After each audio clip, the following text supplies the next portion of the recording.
एक नगर में शमशाद नाम का एक व्यापारी रहता था। उसका कारोबार दूर दूर तक फैला हुआ था।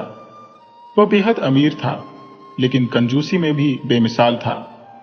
पैसे खर्च करने से पहले वह 100 बार सोचता।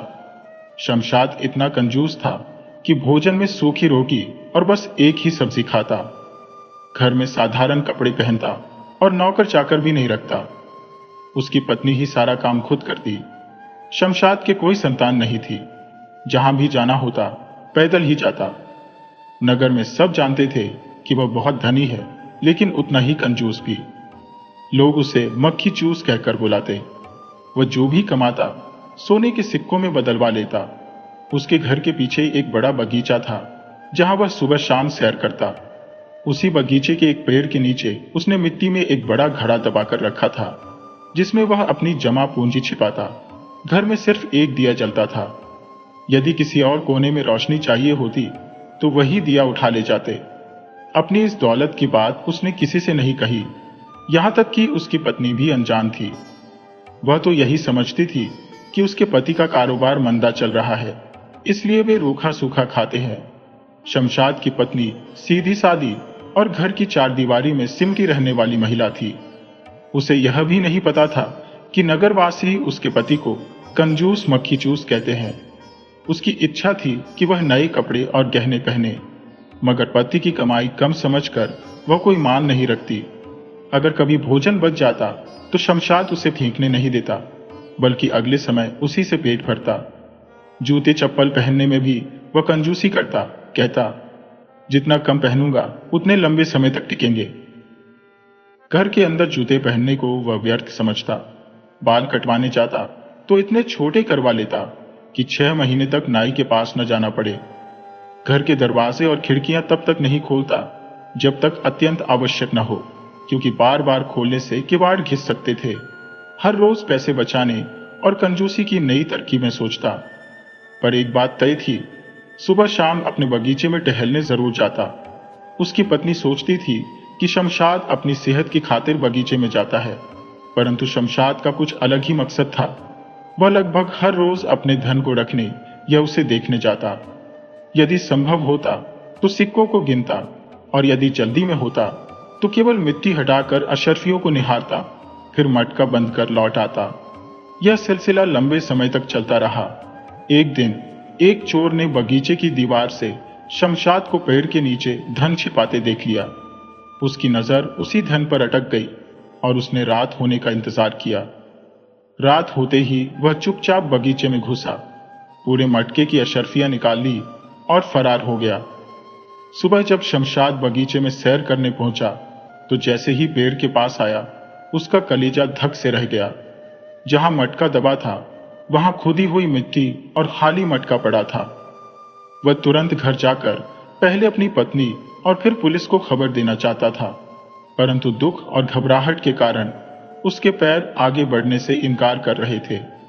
2-4 कदम चला और बेहोश होकर गिर पड़ा। जब बहुत देर तक घर नहीं पहुंचा तो उसकी पत्नी बगीचे में आई। पड़ोसियों की सहायता से उसे घर लाया गया। सदमे के कारण वह बीमार पड़ गया।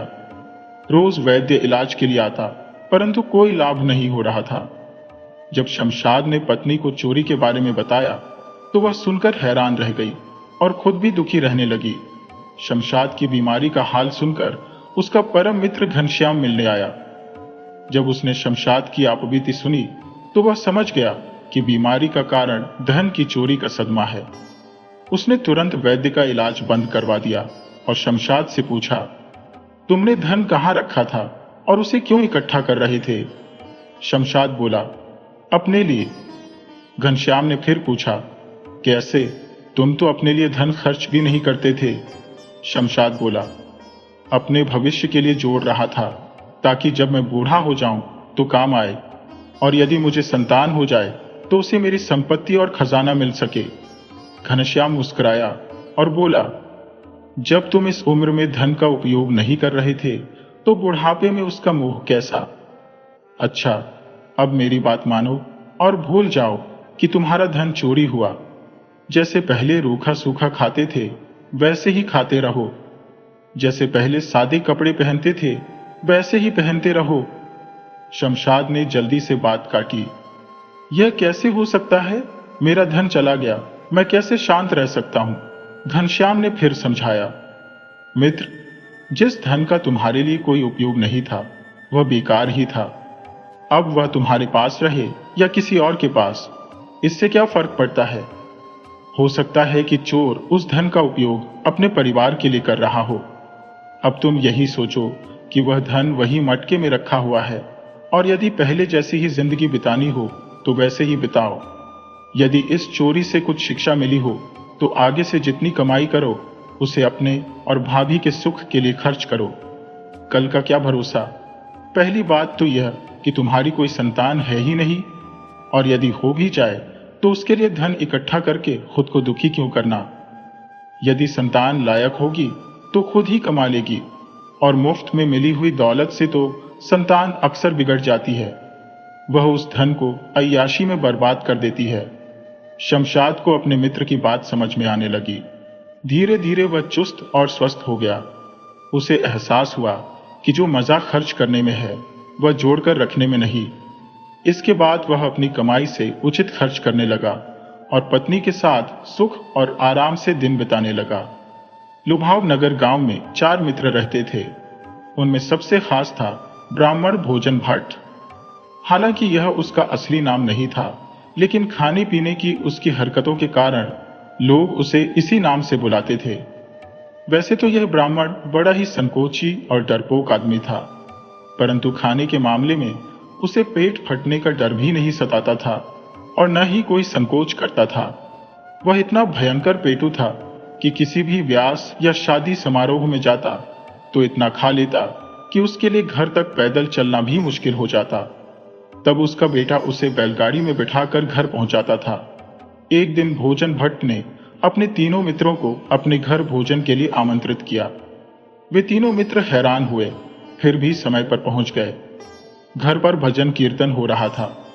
3 घंटे बाद जब कीर्तन समाप्त हुआ तो भोजन भट्ट ने सबको प्रसाद बांटा और फिर सभी लोग चले गए, लेकिन तीनों मित्र वहीं बैठे रहे, ये सोचकर कि बाकी लोग चले जाने के बाद भोजन भट्ट उन्हें भोजन कराएगा। मगर 1.5 घंटे बीत जाने के बाद भी भोजन का कोई संकेत नहीं मिला। तब एक मित्र ने पूछ लिया, भोजन कब मिलेगा?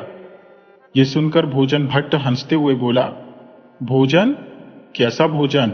मित्रों ने याद दिलाया कि उसने उन्हें भोजन पर बुलाया था, परंतु कंजूस भोजन भट्ट शर्मिंदा होने की बजाय तुरंत बोला, नहीं भाई, आपको सुनने में भूल हो गई होगी। मैंने आपको भजन कीर्तन पर बुलाया था, आपने भजन को भोजन समझ लिया होगा। फिर थोड़ा ठहर कर बोला, आज तो हमारे घर में भजन कीर्तन हुआ है, इसलिए कोई खाना नहीं बनेगा, सब उपवास रखेंगे। तीनों मित्र समझ गए कि भोजन भट्ट उन्हें भोजन न कराने के लिए बहाने बना रहा है। वे चुपचाप वहां से निकल गए, लेकिन उसी समय उन्होंने भोजन भट्ट को सबक सिखाने की ठान ली। कुछ दिनों बाद वे तीनों मित्र ब्राह्मण भोजन भट्ट से अलग अलग मिले और रविवार को दोपहर में अपने अपने घर पर भोजन करने का निमंत्रण दिया। भोजन भट्ट ने तीनों जगह पर खाना खाने की साहसिक स्वीकृति दे दी। एक दिन में दोपहर को 3 जगह पर खाने की हिम्मत तो सिर्फ भोजन भट्ट कर सकता था। खैर, उन्होंने बुधवार से ही अपने घर खाना छोड़ दिया था। रविवार को सुबह सवेरे वह अपने घर से निकल पड़े। चलने से पहले अपने बेटे को खास हिदायत दी, देखो, आज मैं तीनों दोस्तों के घर पर भोजन करने जा रहा हूं। तुम ठीक 5 बजे बैलगाड़ी लेकर मेरे मित्र सरजू के यहां पहुंच जाना, क्योंकि तीनों के घर खाना खाने के कारण मैं चल नहीं सकूंगा। भोजन भट्ट अपने पहले मित्र श्यामल के यहां पहुंचे। उसने उन्हें बैठक में ठहराया और पानी हाजिर किया। भोजन भट्ट 4 दिन से भूखे थे, सो खाली पेट उनके अंदर चूहे उधम मचा रहे थे। भीतर रसोई से तवे पर कुछ तले जाने की आवाज आ रही थी। यह सुनकर भोजन भट्ट प्रसन्न हो रहे थे और इंतजार कर रहे थे कि कब वे पकवान उनके सामने हाजिर होंगे, परंतु भीतर कुछ बन रहा होता तब तो सामने आता। श्यामल की पत्नी खाली गर्म तवे पर पानी के छींटे मार रही थी। अचानक आवाज आनी बंद हो गई। भोजन भट्ट सतर्क होकर बैठ गए। तभी मित्र की पत्नी आकर बोली, खाने का सारा सामान बिल्ली ने झूठा कर दिया है। अब मैं बाजार से दूसरी सब्जियां लेने जा रही हूँ। यह सुनकर भोजन भट्ट के होश उड़ गए। उन्हें तुरंत दूसरे मित्र की याद आई और वे उसी समय उसके घर की ओर चल पड़े। पूरे रास्ते वे श्यामल और उसकी पत्नी को कोसते रहे। अभी वे रास्ते में ही थे कि उनका दूसरा मित्र टकरा गया। वह बोला, अरे ब्राह्मण जी, मुझे सुबह श्यामल मिला था। उसने बताया कि आपकी दावत उसके घर पर है, तो मैंने अपना कार्यक्रम बदल दिया। अब मैं कहीं और जा रहा हूं। आपको भोजन करवाने का मौका मेरे हाथ से आज निकल गया, मगर कोई बात नहीं, फिर कभी सही। इतना कहकर वह तेजी से आगे बढ़ गया। बेचारे भोजन भट्ट काफी देर तक भूखे पेट को पकड़े हुए अपने दोनों मित्रों को बुरा भला कहते रहे।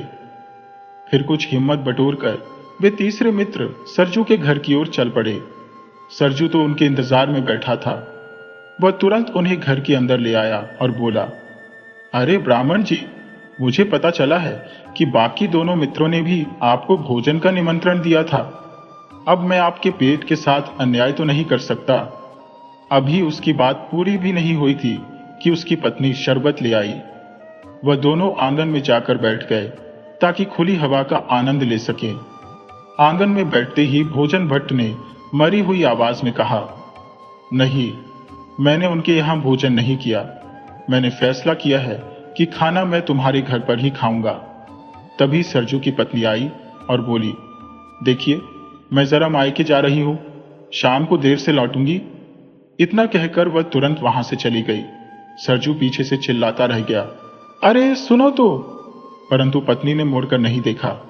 उधर भोजन भट्ट का हाल देखकर सरजू अवाक रह गया। वे बेहोश होकर आंगन में ही लुढ़क चुके थे। शाम को ठीक 5 बजे उनका बेटा बैलगाड़ी लेकर सरजू के घर पहुंचा। उसने भोजन भट्ट को उसी हालत में बैलगाड़ी में लादा और घर की ओर चल पड़ा। रास्ते भर वह बड़बड़ाता रहा, कहा था, एक साथ 3-3 घरों में दावत मत खाना, मगर यह किसी की सुनते ही कहाँ है। इतना ठूस कर खा लिया कि अब बेहोश पड़े हैं। परंतु असलियत तो यही थी कि भोजन भट्ट को कहीं पर भी भोजन नहीं मिला था।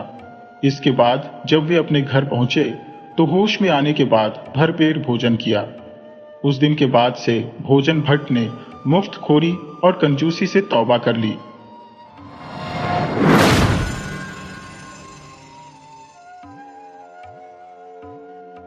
नहले पर दहला।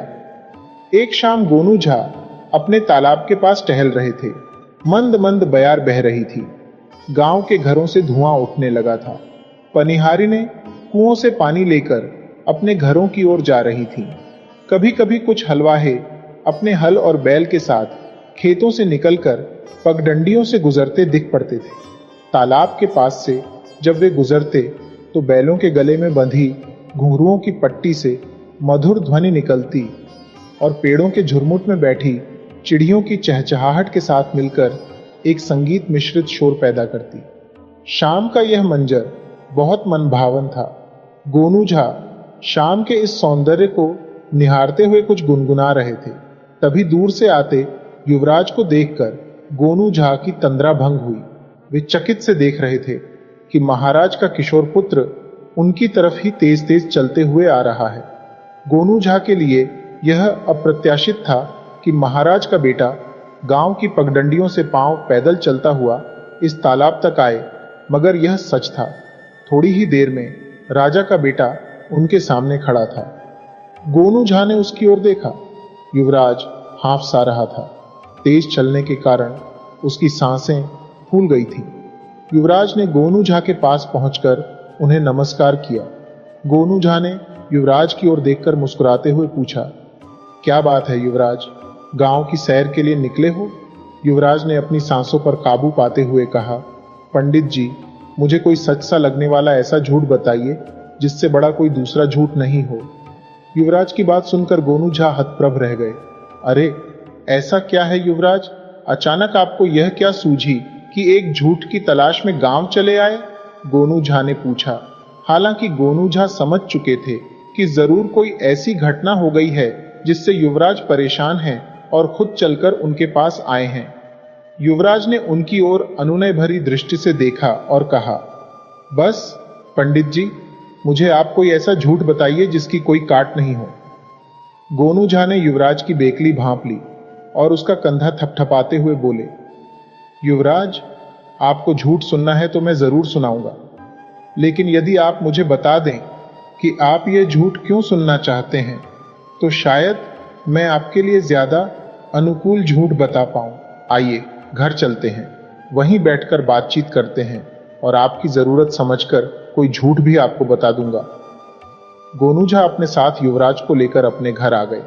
पत्नी को आवाज देकर युवराज के लिए मिठाई और लस्सी मंगवाई। जलपान से निवृत्त होकर युवराज ने फिर गोनू झा से कहा, पंडित जी, शाम ढल रही है। महल में मेरे न होने से वहां सभी चिंतित होंगे। कृपया मुझे कोई झूठ सुना दें, ऐसा झूठ जिससे बड़ा झूठ कोई दूसरा मुझे नहीं सुना सके। गोनू झा ने कहा, युवराज, पहले आप मुझे बताएं कि आप ऐसा झूठ क्यों सुनना चाहते हैं। मुझे पूरी बात बताइए, तभी मैं आपकी कोई सहायता कर सकूंगा। युवराज ने गोनू झा को बताना शुरू किया, पंडित जी, आज सुबह मैं दीवान और नगर सेठ के पुत्रों के साथ बाजार गया था। वे दोनों मेरे मित्र हैं और सहपाठी भी। हम तीनों बाजार में मटर गश्ती करते हुए इधर उधर की बातचीत कर रहे थे। थोड़ी देर में ही बातें झूठ पर टिक गईं। सभी तरह तरह की झूठी गप्पें, हाँकते और हंसते। इसी तरह बात में हम तीनों बहुत जोश में आ गए और हम में बाजी लग गई कि जो सबसे बड़ा झूठ बोलेगा उसे 100 स्वर्ण मुद्राएं मिलेंगी। इतना कहकर युवराज चुप हो गया। युवराज की मुख मुद्रा देखकर गोनू झा को यह बात समझ में आ गई कि बात यहीं खत्म नहीं हुई है। उन्होंने युवराज से कहा, युवराज, आप चुप हो गए, आगे क्या हुआ बताइए, नहीं तो मैं आपकी मदद नहीं कर पाऊंगा। युवराज ने झिझकते हुए कहना शुरू किया, पंडित जी, इसके बाद दीवान पुत्र ने सबसे पहले झूठ सुनाना शुरू कर दिया।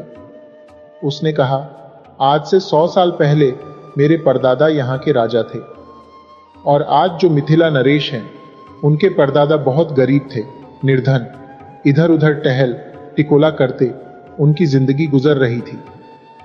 एक दिन वे मेरे परदादा के पास आए, जिससे कि राजकोष से उनकी परवरिश के लिए एक निश्चित रकम वेतन के रूप में मिल सके। मेरे परदादा को उन पर दया आ गई और उन्होंने उन्हें हुक्का भरने के काम पर अपनी निजी चाकरी के लिए रख लिया। युवराज ने आगे बताया, क्या कहूं पंडित जी, उसकी गप्प सुनते ही मेरी मति मारी गई और मुझे गुस्सा आ गया और मैं गुस्से में बोल पड़ा, झूठ, बिल्कुल झूठ, ऐसा हो ही नहीं सकता। मिथिला नरेश का वंश वृक्ष वह दस्तावेज जिसमें वंश का उल्लेख रहता है कि वर्तमान नरेश के पिता कौन थे, उनके पिता के पिता, पितामह के पिता, पर पितामह के पिता, वृद्ध पर पितामह के पिता, यानी सुदूर अतीत से लेकर वर्तमान तक का पूर्वजीय ब्यौरा राजमहल में उपलब्ध है। चाहो तो देख लो। मेरा ऐसा कहना था कि दीवान के बेटे ने तपाक से कहा, मैंने कब कहा कि मैं सच कह रहा हूं। अरे यार, बात तो झूठ की थी। लो, मैंने सुना दी सबसे बड़ी झूठ। अब निकालो 100 स्वर्ण मुद्राएं। और चूंकि मैं शर्त हार गया था, इसलिए मैंने दीवान पुत्र को 100 स्वर्ण मुद्राएं दे दी। गोनू झा पूरी तन्मयता से युवराज की बातें सुन रहे थे। उन्होंने युवराज की ओर देखते हुए पूछा, फिर क्या हुआ युवराज? युवराज ने फिर कहना शुरू किया, पंडित जी। इसके बाद नगर सेठ के पुत्र ने कहना शुरू किया, एक बार की बात है, राज्य में भयंकर बाढ़ आई हुई थी। सारे खेत खलिहान डूब गए थे। गांव के लोग जीवन रक्षा के लिए पलायन कर गए। यही हाल नगर का था। नगरवासी भी बाढ़ की विनाश लीला से बचने के लिए सुरक्षित स्थानों पर आ चुके थे। नगर में केवल मेरा परिवार बचा रह गया था, या फिर महाराज का। चूंकि मेरा परिवार व्यापार से धन अर्जन करता है, इसीलिए हमारे पास अनाज का अकूत भंडार था, जो हमारे भवन के सबसे ऊपरी तल्ले पर रखा गया था कि यदि बाढ़ का पानी हमारे भवन में प्रवेश करे तो अनाज को कोई क्षति न पहुंचे। बाढ़ के कारण राजभवन के छोटे कर्मचारी और खिदमतगार भाग चुके थे। एक दिन बाढ़ का पानी राजभवन में घुस ही गया और देखते देखते राजभवन का अन्न भंडार पानी में डूब गया। इसके बाद राजभवन के लोग भूख से बिलबिलाने लगे। तब महाराज स्वयं मेरे पिता के पास आए और अपना अंग वस्त्रम उनके सामने फैलाकर विनती की कि सेठ जी, दया करके हमारे महल में कुछ अनाज की बोरियां भिजवा दीजिए, भगवान आपको मदद करेगा। ठीक वैसे ही बोल रहे थे महाराज, जैसे भिखमंगे भीख मांगने के लिए बोलते हैं, गुहार लगाते हैं। बस पंडित जी, इतना सुनते ही मुझे क्रोध आ गया और मैं नगर सेठ के बेटे पर टूट पड़ा। उसका गला दबाते हुए मैं चीखने लगा, शर्म नहीं आती तुम्हें? महाराज के प्रति ऐसा झूठा बकवास करते हुए तुम्हारे पिता जैसे 1000 व्यापारी मिलकर भी मिथिला नरेश की संपदा की बराबरी नहीं कर सकते। इसके बाद पंडित जी, नगर सेठ के पुत्र ने विनम्रता पूर्वक अपना गला छुड़ाते हुए कहा, क्रोधित न हो युवराज, बात तो झूठ कहने की थी। मुझे खुशी है कि मैंने आपको सबसे बड़ा झूठ सुना दिया। अब आप अंटी ढीला करें, आप शर्त हार गए, इसीलिए निकालिए 100 स्वर्ण मुद्राएं। युवराज ने कहा और लंबी सांस ली। फिर गोनू झा की ओर देखकर कहा, बस पंडित जी, शर्त के अनुसार मैंने 100 स्वर्ण मुद्राएं दे दी और उन्हें यह कहकर वापस आ गया कि शाम होने को है, मैं अपनी तरफ से झूठ कल सुनाऊंगा। इसके बाद पंडित जी, मैं आपको खोजता हुआ तालाब के पास पहुंच गया। मैं मुश्किल में हूं पंडित जी, क्योंकि वे 200 स्वर्ण मुद्राएं राजकोष की हैं। यदि इन्हें कोषागार में नहीं डाला गया तो मैं किसी को मुंह दिखाने के काबिल नहीं रह पाऊंगा। पंडित जी, बस आप ही मेरी मदद कर सकते हैं। इतना कहकर युवराज सिसकने लगा। गोनू झा अपने स्थान से उठे और उसकी पीठ थपथपाते हुए बोले, शांत हो जाएं युवराज, अभी आप घर जाइए, विश्राम करें। कल मैं आपके साथ वेश बदलकर चलूंगा और मैं झूठ सुनाऊंगा उन्हें। आपके 200 स्वर्ण मुद्राओं के स्थान पर उनसे 400 स्वर्ण मुद्राएं दिलवाऊंगा। आप चिंता न करें। हाँ, कल जब मैं आपके साथ चलूं तो आप अपने मित्रों से मेरा परिचय यह कहते हुए कराई कि ये मेरे मामा हैं। ये सब कहते हुए आप बिल्कुल नहीं घबराए, बाकी मैं संभाल लूंगा। युवराज आश्वस्त होकर गोनू झा के घर से राजमहल वापस लौट गया। दूसरे दिन गोनू झा के साथ युवराज बाजार पहुंचा। थोड़ी ही देर में दीवान का पुत्र और नगर सेठ का पुत्र भी वहां पहुंच गए। दोनों मन ही मन प्रसन्न थे कि कल तो युवराज से 100 स्वर्ण मुद्राएं दोनों ने जीत ली थीं। शायद आज भी कुछ लक्ष्मी कृपा हो जाए। युवराज अपने मित्रों के साथ बाजार के मध्य में बने चबूतरे तक आया, जहां बाजार में आए लोग आवश्यकता पड़ने पर विश्राम करते थे। इसके बाद उसने अपने मित्रों का परिचय अपने मामा बने गोनू झा से कराया। युवराज के मित्र उतावले हो रहे थे कि युवराज सफल नहीं होगा और उन्हें फिर 100-200 स्वर्ण मुद्राएं बैठे बिठाए हाथ लग जाएंगी। इसीलिए बिना मामा पर ध्यान दिए ही दोनों ने युवराज से कहा, युवराज, अब सुनाओ सबसे बड़ा झूठ। युवराज ने अपने मित्रों से कहा, क्यों ना हम इस झूठ प्रतियोगिता में मामा जी को भी शामिल कर लें। दीवान पुत्र और नगर सेठ के पुत्र ने गोनू झा पर दृष्टि डाली। गोनू झा ने अपना वेश बिल्कुल गंवारों की तरह बना रखा था। दोनों ने गोनू झा को देखकर सोचा, यह तो निपट गंवार लग रहा है, ये भला क्या झूठ सुनाएगा। शामिल होने दो, इसकी गांठ से भी कुछ स्वर्ण मुद्राएं मिल जाएंगी। फिर दोनों ने लगभग एक साथ कहा, कोई बात नहीं युवराज, इन्हें भी शामिल कर लो, मगर शर्त इन्हें बता दो कि सबसे बड़ा झूठ यदि ये नहीं बोल पाए तो इन्हें 200 स्वर्ण मुद्राएं देनी पड़ेंगी। युवराज ने चौंक कर पूछा, 200 स्वर्ण मुद्राएं? क्यों? कल तो शर्त 100 स्वर्ण मुद्राओं पर ही लगी थी। युवराज के दोनों मित्र मुस्कुराए और बोले, कल की बात कल गई, आज तो यही शर्त लगेगी। युवराज कुछ कहता कि उससे पहले युवराज के मामा बने गोनू झा ने कहा, मुझे आप लोगों की शर्त मंजूर है। अब आप लोग बताइए, पहले कौन झूठ सुनाएगा। युवराज को भरोसा हो चुका था कि अब कमान गोनू झा के हाथों में आ चुकी है, इसलिए युवराज चुप रहा। उसके दोनों मित्र बोल पड़े, लगभग एक साथ ही, आप युवराज के मामा हैं तो हमारे लिए भी आप मामा ही हैं, आप ही पहले सुनाई। झूठ, लेकिन याद रहे, झूठ ऐसा हो जिसका तोड़ न हो, वरना आप याद रखें 200 स्वर्ण मुद्राएं। उनकी बात पूरी होती उससे पहले ही गोनू झा ने अपनी जेब से एक थैली निकाली और उनके सामने थैली खोलते हुए उन्हें दिखाया, ये देखिए, एक सहस्त्र स्वर्ण मुद्राएं हैं थैली में। मैं तो ठहरा गंवार आदमी, थैली में युवराज को थमा देता हूं। यदि मैं झूठ न सुना सकूं तब युवराज तत्काल, आप दोनों को 200 स्वर्ण मुद्राएं इस थैली से निकाल कर दे देंगे, ठीक है ना? दोनों मित्र प्रसन्न हो गए और स्वीकृति में अपना सिर हिलाया और बोले, ठीक है। गोनू झा ने कहना शुरू किया, मेरे दादा के पास एक घोड़ा था, 10 गज ऊंचा घोड़ा। मेरे दादा के गांव में एकमात्र ऐसी जगह थी जहां यह घोड़ा बांधा जा सकता था। इतना कहने पर गोनू झा चुप हो गए। तब दोनों मित्रों ने उत्सुकता दिखाई और पूछा, कौन सी जगह थी वह?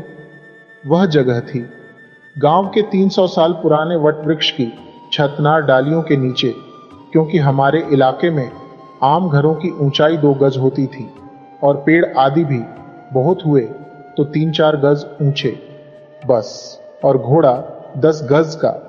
किस्सा गोई में माहिर गोनू झा अपने चेहरे के हाव भाव के साथ अपने कहने के अंदाज में भी उतार चढ़ाव लाते थे, जिसके कारण सभी मुग्ध भाव से उनकी कहानी सुन रहे थे। कुछ दिनों में ही घोड़े के शरीर पर एक वट वृक्ष पैदा हो गया। घोड़े की पीठ पर उगे वट वृक्ष की डालें 3-4 मील तक आकाश में फैल गईं। मेरे दादाजी ने उन डालों पर बांस की चचड़ी बनवाई।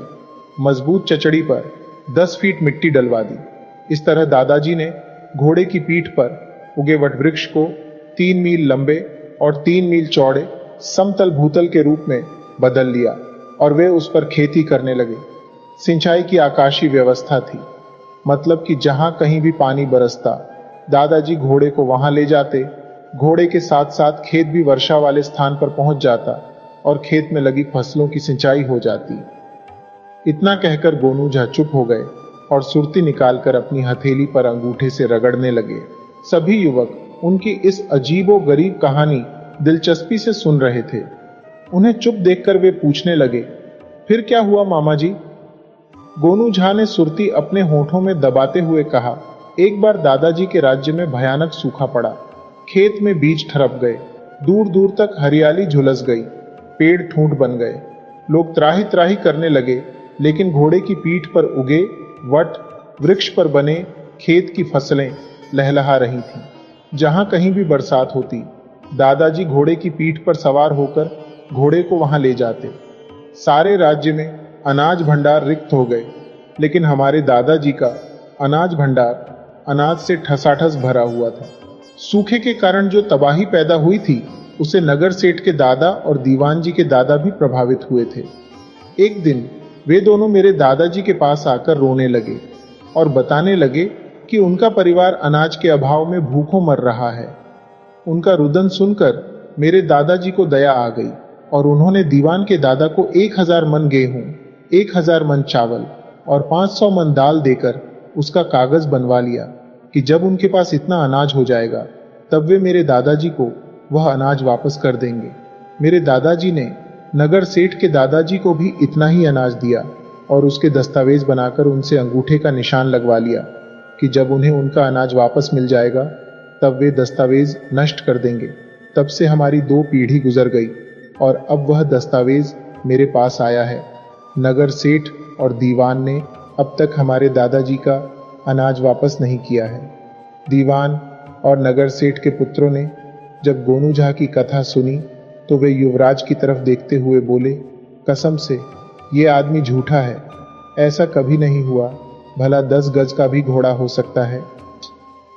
कपोल, कल्पित बातें कहकर तुम्हारे मामा हमारा अपमान कर रहे हैं। गोनू झा हंस पड़े, यदि मेरी बातें झूठ हैं तो निकालो 200 स्वर्ण मुद्राएं, नहीं तो मैं निकालता हूं तुम्हारे दादाजी के दस्तावेज। दोनों झेंप गए, वे शर्त हार चुके थे। 200 स्वर्ण मुद्राएं देना उनके वश की बात नहीं थी, इसलिए दोनों ही युवराज के सामने गिड़गिड़ाने लगे। युवराज का दिल भी अपने मित्रों की बेबसी पर पिघल गया और उसने गोनू झा से कहा, जाने दीजिए मामा जी। गोनू झा ने मुस्कुराते हुए कहा, जाने तो दूंगा युवराज, यदि ये दोनों आपकी स्वर्ण मुद्राएं लौटा दें और यह संकल्प लें कि भविष्य में इस तरह की शर्तें वे किसी के साथ भी नहीं लगाएंगे। तब नगर सेठ और दीवान के पुत्र ने युवराज से जीती गई रकम युवराज को लौटा दी और गोनू झा के सामने हाथ जोड़कर बोले, मामा जी, अब कभी हम इस तरह की शर्तें नहीं लगाएंगे, हमें क्षमा करें। हम आपको वचन देते हैं कि भविष्य में धन प्राप्ति के लिए उचित मार्ग ही तलाशेंगे। इसके लिए शर्त लगाने या जुआ खेलने की कल्पना भी नहीं करेंगे। उनकी बात सुनकर गोनू झा खुश हुए और तीनों युवकों को मिठाई की दुकान में ले जाकर अपनी ओर से जी भरकर मिठाई खिलाई और खुद भी जी भर के मिठाइयां खाईं। फिर वे लोग अपने घर वापस आ गए। उनकी बात सुनकर गोनू झा खुश हुए और तीनों युवकों को मिठाई की दुकान में ले जाकर अपनी ओर से जी भरकर मिठाई खिलाई और खुद भी जी भर के मिठाइयां खाईं। फिर वे लोग अपने घर वापस आ गए।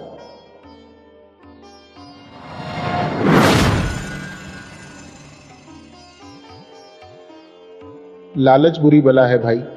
गोनू झा गदगद मन से मिथिला नरेश के दरबार से अपने घर की ओर जा रहे थे। महाराज ने उन्हें एक भैंस भेंट की थी। भैंस बड़ी मस्त मोटी ताजी थी, दूध भी खूब देती थी। गोनू झा अपने हाथ में भैंस के गले की रस्सी थामे मस्त चाल में चले जा रहे थे। रास्ते में उन्हें रूपलाल मिल गया। रूपलाल उनके बचपन का दोस्त और पड़ोसी था। जब से गोंझा मिथिला नरेश के दरबार में नौकरी करने लगे थे, तब से उनका रूपलाल से मिलना जुलना नहीं हो पाता था। रूपलाल गोनू झा की दिन दूनी रात चौगुनी प्रगति देखकर उनसे मन ही मन जलने लगा था और पीठ पीछे उनकी शिकायत करने से भी नहीं चुकता था। जब भी मौका मिलता तो कह बैठता, अरे गोनुआ, कल तक रोटी के लिए मारा फिरता था। 2 जून रोटी नसीब नहीं होती थी। कई बार तो मैं उसे अपने घर ले जाकर खिला दिया करता था। आखिर वो मेरा बाल सखा जो ठहरा। गोनू झा को जब इस तरह की बातों का पता चलता तो उन्हें कभी बुरा नहीं लगता, क्योंकि तीनों बातें सही थीं। वे गरीबी में पले थे, कई बार भूखे रहकर दिन गुजारा था। रूपलाल उनका बाल सखा था और प्रायः अपने घर ले जाकर अपने साथ बैठाकर उन्हें भोजन करा चुका था। रूपलाल को देखकर गोनू झा प्रसन्न हो गए और रूपलाल का कुशल क्षेम पूछने लगे। रूपलाल ने औपचारिकतावश उनकी बातों का जवाब दिया, लेकिन उसकी आंखें इस शानदार भैंस पर टिकी रहीं। रूपलाल ने उनसे पूछा, क्यों भाई गोनू, ये भैंस कितने में ली? गोनू झा ने सहजता से जवाब दिया, अरे भैया रूपलाल, अभी गोनू झा के पास इतने पैसे नहीं हुए कि भैंस खरीदे। ये तो आज मिथिला नरेश ने मेरी एक बात पर खुश होकर मुझे भेंट में दी है। अब मुझे भी तुम्हारी तरह घर में दूध दही घी मक्खन का मजा मिलेगा। रूपलाल के साथ ही गोनू झा अपने घर आए और भैंस के लिए बटा गाड़ने के काम में लग गए। रूपलाल को लगा कि गोनू झा उसकी उपेक्षा कर रहे हैं, इसलिए वह गोनू झा से यह कहकर विदा हो गया कि घर में कुछ काम है जिसे अभी ही कर लेना जरूरी है। गोनू झा ने सहज होकर कहा, हाँ भैया, जरूरी काम है तो उसे पहले निपटा लो, हमारा मिलना जुलना तो होता ही रहेगा। रूपलाल ने इसे भी अपनी उपेक्षा ही समझा। उसने मन ही मन सोचा कि गोनू झा एक भैंस क्या पा गया कि इतराने लगा। इतने दिनों के बाद मैं इसके दरवाजे पर आया, पानी के लिए पूछना तो दूर, बैठने तक के लिए नहीं कहा। वह मन ही मन कुढ़ते हुए अपने घर चला गया। गोनू झा से जला भुना रूपलाल जब भी अवसर मिलता तो लोगों से गोनू झा की मगरूरियत के किस्से नमक मिर्च लगाकर बताता रहता। घर में भैंस आ जाने से गोनू झा की जिम्मेदारी बढ़ गई थी। वे राज दरबार जाने से पहले भैंस की कुट्टी सानी लगाते, पानी पिलाते और शाम को दरबार से निकलते ही सीधे घर आते और भैंस को नहलाने धुलाने और उसकी कुट्टी सानी करने में लग जाते। दिन ऐसे ही गुजर रहे थे। एक दिन गांव में मवेशियों का मेला लगा। मेले में गांव के मवेशियों के स्वास्थ्य परीक्षण की भी व्यवस्था थी तथा अच्छे रखाव वाले मवेशियों की एक प्रतियोगिता भी थी। प्रतियोगिता और स्वास्थ्य परीक्षण में मिथिला नरेश की भैंसें भी शामिल हुईं और रूपलाल की भैंसें भी, लेकिन गोनू झा की भैंस को स्वास्थ्य और रख रखाव दोनों ही दृष्टि से अव्वल घोषित किया गया। इस बात से रूपलाल क्षुब्ध हो गया और उसने एक कुटिल चाल चल दी। रूपलाल ने मिथिला नरेश की भैंसों के साथ प्रतियोगिता में आए मवेशी अधिकारी के कान भरते हुए कहा कि इस पुरस्कार से गोनू झा इतराने लगा है और अपने को महाराज से भी ज्यादा समझदार समझने लगा है। कह रहा था कि भैंस पालना सबके बूते की बात नहीं। देख लिया ना, महाराज की भैंस भी मेरी भैंस का मुकाबला नहीं कर पाई। रूपलाल ने ग्रामीणों के कान में भी ये बात दोहराई और मेले से अपनी भैंस लेकर अपने घर लौट आया। गांव में बात फैलते देर नहीं लगती। जंगल की आग की तरह पूरे गांव में गोनू झा की भैंस के अव्वल आने की खबर फैली तो उतनी ही तेजी से यह बात भी फैली कि गोनू झा कहते हैं कि भैंस पालने की ताकत तो महाराज में भी नहीं है। यह चर्चा फैली तो महाराज तक भी पहुंची। मिथिला नरेश को इस बात पर विश्वास ही नहीं हुआ कि गोनू झा उनके बारे में ऐसी बात भी कहीं बोल सकते हैं। लेकिन जब उन्होंने अपने राज्य के पशु अधिकारी से पशु मेले के बारे में जानकारियां हासिल की, तब उस अधिकारी ने भी गोनू झा की भैंस के अव्वल आने और गोनू झा द्वारा अकड़ में आकर महाराज के विरुद्ध टिप्पणी करने की बात बताई।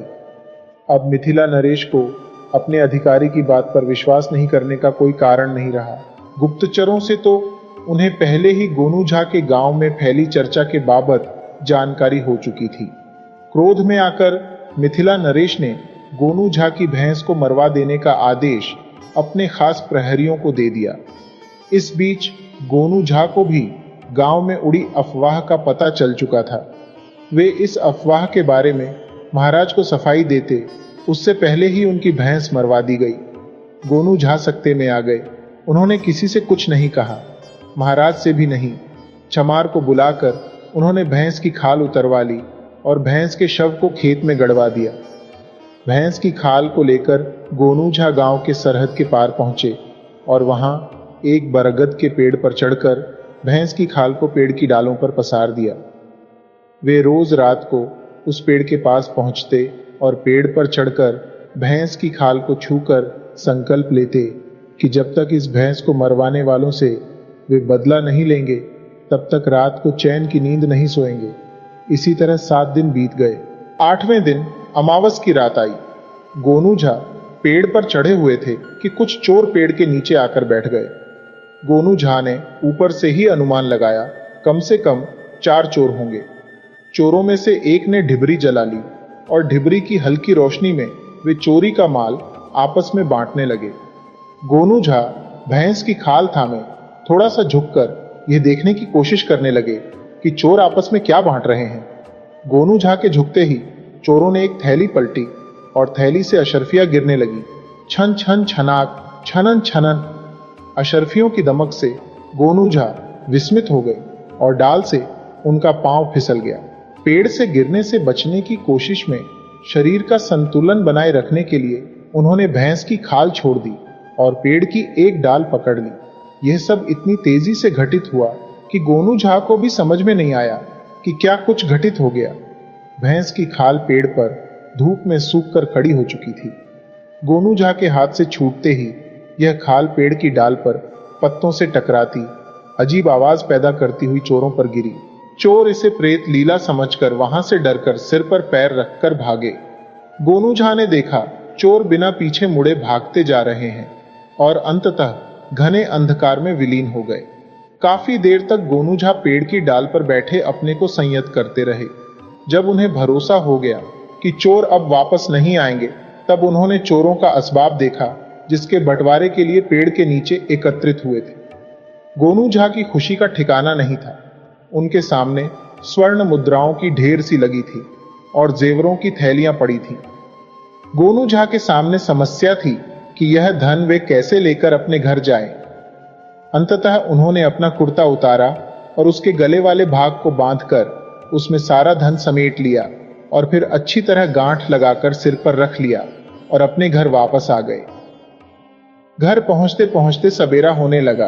पेड़ों पर चिड़ियों का कलरव शुरू हो गया। घर पहुंचने पर गोनू झा ने संतोष की सांस ली कि उन्हें रास्ते में किसी ने देखा नहीं। गोनू झा ने मन ही मन सोचा कि यह ईश्वरीय कृपा ही है कि उन्हें इतना धन प्राप्त हो गया है। अनायास ही अब उनके मन में यह जिज्ञासा पनपी कि उनके पास स्वर्ण मुद्राएं कितनी हैं, यह जान लें। जेवरों की एक पोटली बनाकर उन्होंने संदूक में रख लिया और स्वर्ण मुद्राओं का परिमाण देखकर उन्हें लगा कि यदि इन्हें वे गिनने में लग जाएंगे तो दिन ढल जाएगा, तब भी शायद गिनती पूरी न हो। यदि इन स्वर्ण मुद्राओं को तौल लिया जाए तो काम चल जाएगा। यह विचार मन में आते ही उनके सामने समस्या आई कि तौलें तो कैसे तौलें। घर में तो तराजू ही नहीं है। फिर उन्होंने सोचा कि चलो रूपलाल के घर से तराजू ले आते हैं, उसके पास तराजू जरूर होगा। लहना पसारी का उसका काम है पुश्तैनी, तरह तरह के तराजू हैं उसके पास। रूपलाल का ख्याल उनके मन में दो कारणों से आया। एक तो रूपलाल उनका बाल सखा है, दूसरा यह कि उसका घर उनके घर से महज एक फरलांग की दूरी पर है। मन में तराजू का ख्याल आते ही गोनू झा रूपलाल के घर की ओर चल दिए। रूपलाल उस समय अपनी भैंसों के लिए चारा तैयार करने में लगा था। गोनू झा को अपने घर आया देखकर वह कुछ चकित सा हुआ और आगे बढ़कर पूछा, क्यों भाई गोनू, इतने सवेरे कैसे आना हुआ? तुम्हारी आंखें छड़ी हुई हैं, रात भर सोए नहीं क्या? गोनू झा ने कहा, रूपलाल तुमने ठीक कहा, रात को सोया नहीं। अभी तुम मुझे तराजू और बाट दे दो, जरा जल्दी में हूं, चैन से बैठूंगा तो बातें करूंगा। रूपलाल तराजू लेने के लिए अपने घर के अंदर गया। वह शंकालु तो था ही, मन ही मन सोचने लगा, आखिर क्या बात है? गोनू झा रात भर सोया नहीं और सवेरे सवेरे तराजू लेने आ गया। आखिर वह रात में जगा क्यों? तराजू पर इतने सबरे क्या तौलेगा? अपने संदेह की प्यास बुझाने के लिए उसने थोड़ी सी लेई। तराजू की पेंदी में यह सोचकर लगा दिया कि गोनू झा इस तराजू से जो कुछ भी तौलेंगे उसका कुछ अंश उसमें जरूर चिपक जाएगा। उसने गोनू झा को तराजू और बाट दे दिए। गोनू झा तराजू और बाट लेकर अपने घर आ गए। स्वर्ण मुद्राएं तौलकर उन्होंने उन्हें एक छोटी बोरी में भरकर संदूक में रखा तथा तराजू वापस करने के लिए चले तो देखा कि तराजू के पेंदे में एक स्वर्ण मुद्रा चिपक गई है। उन्होंने समझ लिया था कि रूपलाल ने तराजू के पेंदे में लई लगाई है। शायद वह यह जानने को उत्सुक था कि मैं क्या तौलूंगा। गोनू झा के होठों पर एक रहस्यमयी मुस्कान तैर गई और उन्होंने तराजू के पेंदे में स्वर्ण मुद्रा को ठीक से चिपकाया और तराजू रूपलाल को लौटा आए। गोनू झा को विश्वास था कि अब स्वर्ण मुद्राएं तौले जाने की खबर पूरे गांव में फैल जाएगी, क्योंकि वे जानते थे कि बचपन से ही रूपलाल के पेट में कोई बात पचती नहीं है। उसके पास जो भी नई सूचना होती है उसे बढ़ा चढ़ाकर लोगों को बताने में उसे आनंद आता है। और गोनू झा चाहते थे कि गांव वालों को जानकारी मिले कि गोनू झा के पास हजारों स्वर्ण मुद्राएं हैं।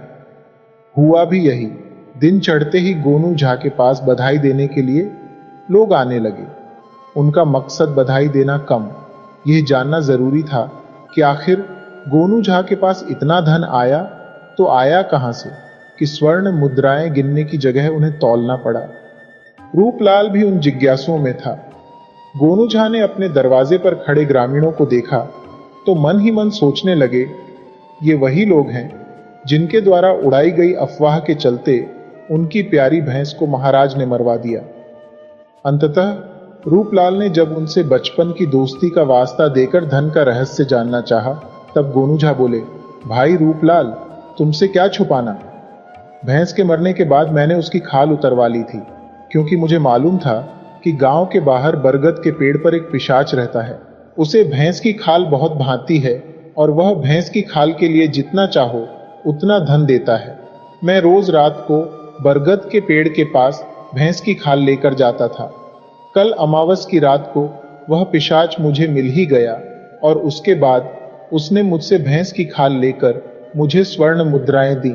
उस पिशाच ने मुझसे और भी भैंसों की खालें देने को कहा, क्योंकि उस पिशाच की बेटी की शादी है तथा वह प्रत्येक बाराती को एक एक खाल देने का फैसला कर चुका है। पिशाच ने मुझसे कहा कि धन की चिंता मत करो, भैंस की खालों के लिए वह मुझे मुंह मांगी कीमत देने को तैयार है, लेकिन मेरे पास अब कोई भैंस तो है नहीं कि उन्हें मारकर पिशाच को बेच आऊं, इसलिए जो मिल गया उसी से संतोष कर रहा हूं। वैसे भी कहते हैं कि लालच बुरी बला है। ग्रामीणों को तो मानो खजाने की चाबी मिल गई, सभी खुश खुश लौटे। गोनू झा को ग्रामीणों की चाल देखकर समझ में आ गया कि वे जो चाहते थे वह हो गया। दूसरे दिन पूरे गांव में दूध के लिए हाहाकार मच गया। गांव की जितनी भैंसें थीं मारी जा चुकी थीं। खालें उतारकर इन भैंसों को खेतों में दफना दिया गया था। गोनू झा तक बात पहुंची तो वह बुदबुदाए, जैसी करनी वैसी भरनी। फिर गुनगुनाने लगे, लालच बुरी बला रे भैया, लालच बुरी बला। गोनू झा ने देखा ग्रामीणों का झुंड रोज रात को गांव के बाहर वाले बरगद के पेड़ के पास हाथ में भैंसों की खाल लेकर जाता और सुबह तक इंतजार करने के बाद लौट आता। इनमें रूपलाल भी था।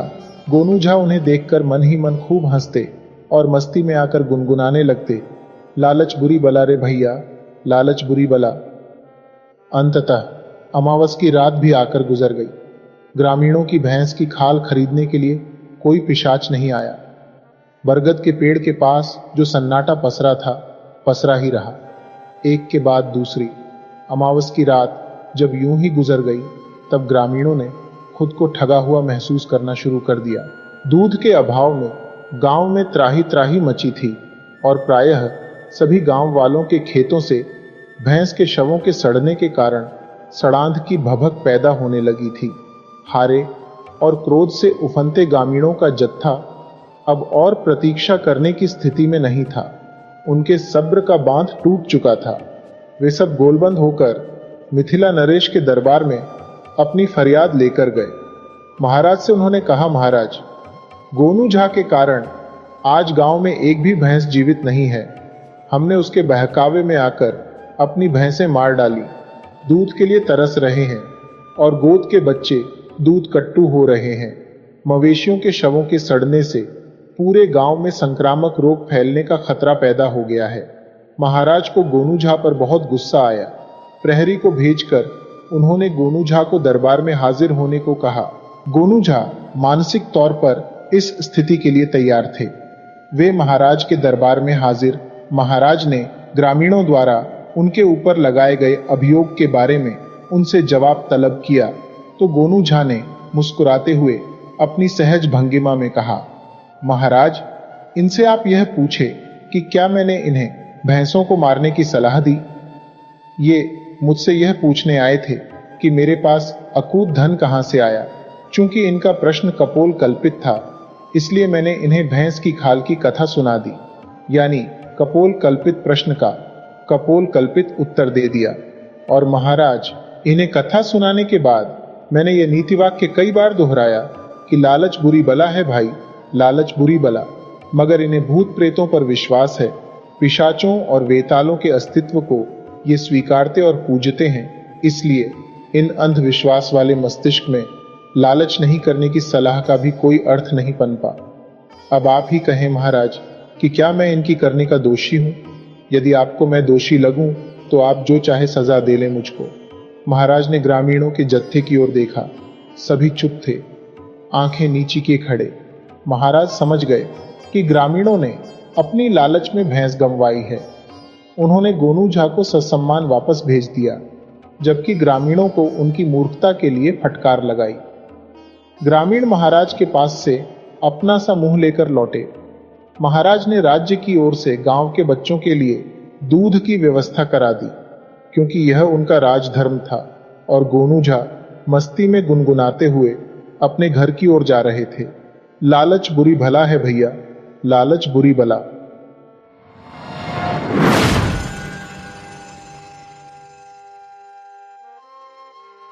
कहानी एक कुत्ता और एक मैना।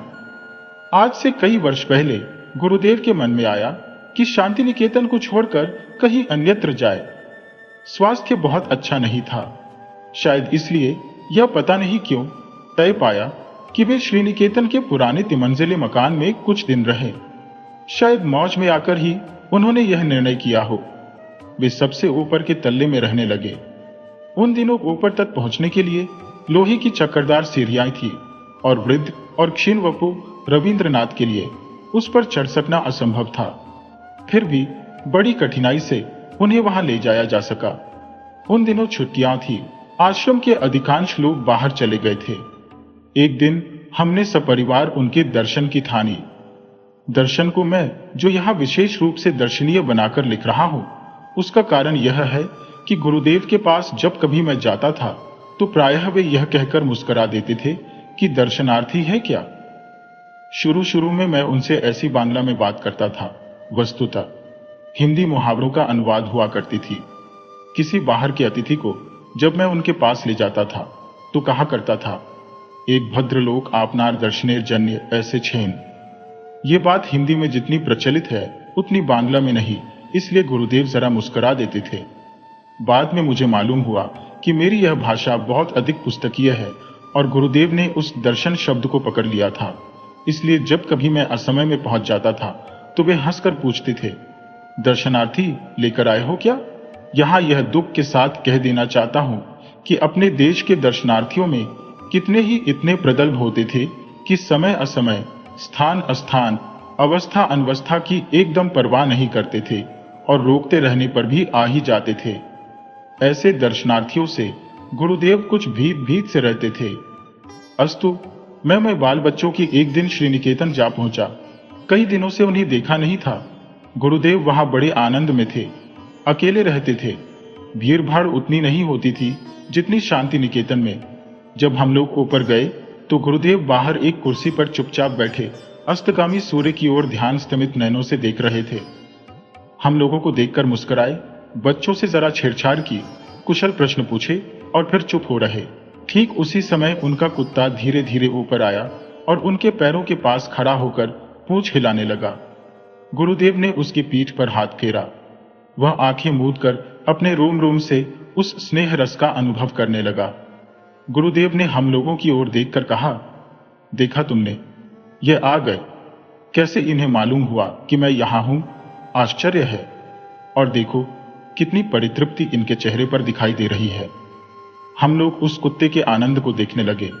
किसी ने उसे राह नहीं दिखाई थी, न उसे यह बताया था कि उसके स्नेहदाता यहां से 2 मील दूर है, और फिर भी वह पहुंच गया। इसी कुत्ते को लक्ष्य करके उन्होंने आरोग्य में इस भाव की एक कविता लिखी थी। प्रतिदिन प्रातःकाल यह भक्त कुत्ता स्तब्ध होकर आसन के पास तब तक बैठा रहता है जब तक अपने हाथों के स्पर्श से मैं इसका संग नहीं स्वीकार करता। इतनी सी स्वीकृति पाकर ही उसके अंग अंग में आनंद का प्रवाह बह उठता है। इस वाक्यहीन प्राणीलोक में सिर्फ यही एक जीव अच्छा बुरा सबको भेद कर संपूर्ण मनुष्य को देख सका है, उस आनंद को देख सका है जिसे प्राण दिया जा सकता है, जिसमें अहेतुक प्रेम ढाल दिया जा सकता है, जिसकी चेतना असीम चैतन्य लोक में राह दिखा सकती है। जब मैं इस मूक हृदय का प्राणपण आत्मनिवेदन देखता हूं जिसमें वह अपनी दीनता बताता रहता है, तब मैं यह सोच ही नहीं पाता कि उसने अपने सहज बोध से मानव स्वरूप में कौन सा मूल्य आविष्कार किया है। इसकी भाषाहीन दृष्टि की करुण व्याकुलता जो कुछ समझती है उसे समझा नहीं पाती और मुझे इस सृष्टि में मनुष्य का सच्चा परिचय समझा देती है। इस प्रकार कवि की मर्मभेदी दृष्टि ने इस भाषाहीन प्राणी की करुण दृष्टि के भीतर उस विशाल मानव सत्य को देखा है जो मनुष्य के अंदर भी नहीं देख पाता। मैं जब यह कविता पढ़ता हूं तब मेरे सामने श्री निकेतन के तितल्य पर कि वह घटना प्रत्यक्ष सी हो जाती है। वह आंख मूंद कर अप्रसीम आनंद, वह मूक हृदय का प्राणपण आत्मनिवेदन मूर्तिमान हो जाता है। उस दिन मेरे लिए वह एक छोटी सी घटना थी, आज वह विश्व की अनेक महिमाशाली घटनाओं की श्रेणी में बैठ गई है। एक आश्चर्य की बात और इस प्रसंग में उल्लेख की जा सकती है। जब गुरुदेव का चिताभस्म कोलकाता से आश्रम में लाया गया, उस समय भी न जाने किस सहज बोध के बल पर वह कुत्ता आश्रम के द्वार तक आया और चिताभस्म के साथ अन्यान्य रविंद्रनाथ टैगोर आश्रम वासियों के साथ शांत गंभीर भाव से उत्तरायण तक गया। आचार्य क्षितिमोहन सेन सबके आगे थे। उन्होंने मुझे बताया कि वह चिताभस्म के कलश के पास थोड़ी देर चुपचाप बैठा भी रहा। कुछ और पहले की घटना याद आ रही है। उन दिनों शांति निकेतन में नया ही आया था, गुरुदेव से अभी उतना दृष्ट नहीं हो पाया था। गुरुदेव उन दिनों सुबह अपने बगीचे में टहलने के लिए निकला करते थे। मैं एक दिन उनके साथ हो गया था। मेरे साथ एक और पुराने अध्यापक थे और सही बात तो यह है कि उन्होंने ही मुझे भी अपने साथ ले लिया था। गुरुदेव एक एक फूल पत्ते को ध्यान से देखते हुए अपने बगीचे में टहल रहे थे और उक्त अध्यापक महाशय से बातें करते जा रहे थे। मैं चुपचाप सुनता जा रहा था। गुरुदेव ने बातचीत के सिलसिले में एक बार कहा, अच्छा साहब, आश्रम के कोई क्या हो गए? उनकी आवाज सुनाई ही नहीं देती। न तो मेरे साथी उन अध्यापक महाशय को यह खबर थी और न मुझे ही। बाद में मैंने लक्ष्य किया कि सचमुच कई दिनों से आश्रम में कोई नहीं दिख रहे हैं। मैंने तब तक कौ को सर्वव्यापक पक्षी ही समझ रखा था। अचानक उस दिन मालूम हुआ कि ये भले आदमी भी कभी कभी प्रवास को चले जाते हैं या चले जाने को बाध्य होते हैं। एक लेखक ने कौ की आधुनिक साहित्यिकों से उपमा दी है, क्योंकि इनका मोटो है मिस्चिफ आर मिस्चिसेक, शरारत के लिए ही शरारत। तो क्या कौ का प्रवास भी किसी शरारत के उद्देश्य से ही था? प्रायः एक सप्ताह के बाद बहुत कोए दिखाई दिए। एक दूसरी बार मैं सवेरे गुरुदेव के पास उपस्थित था। उस समय एक लंगती मैना फुदक रही थी। गुरुदेव ने कहा, देखते हो यह यूथ भ्रष्ट है, रोज फुदकती है, ठीक यही आकर। मुझे इसकी चाल में एक करुण भाव दिखाई देता है। गुरुदेव ने अगर कह न दिया होता तो मुझे उसका करुण भाव एकदम नहीं दिखता। मेरा अनुमान था कि मैना करुण भाव दिखाने वाला पक्षी है ही नहीं, वह दूसरों पर अनुकंपा ही दिखाया करती है। 3-4 वर्ष से मैं एक नए मकान में रहने लगा हूं। मकान के निर्माताओं ने दीवारों में चारों ओर एक एक सुराख छोड़ रखी है। यह कोई आधुनिक वैज्ञानिक खतरे का समाधान होगा। एक मैना दंपत्ति नियमित भाव से प्रतिवर्ष यहाँ गृहस्थी जमाया करते हैं। तिनके और चीथड़ों का अंबार लगा देते हैं। भले मानस गोबर के टुकड़े तक ले आना नहीं भूलते। हैरान होकर हम सुराखों में ईंटें भर देते हैं, परंतु वे खाली बची जगह का भी उपयोग कर लेते हैं। पति पत्नी जब कोई एक तिनका लेकर सुराख में रखते हैं तो उनके भाव देखने लायक होते हैं।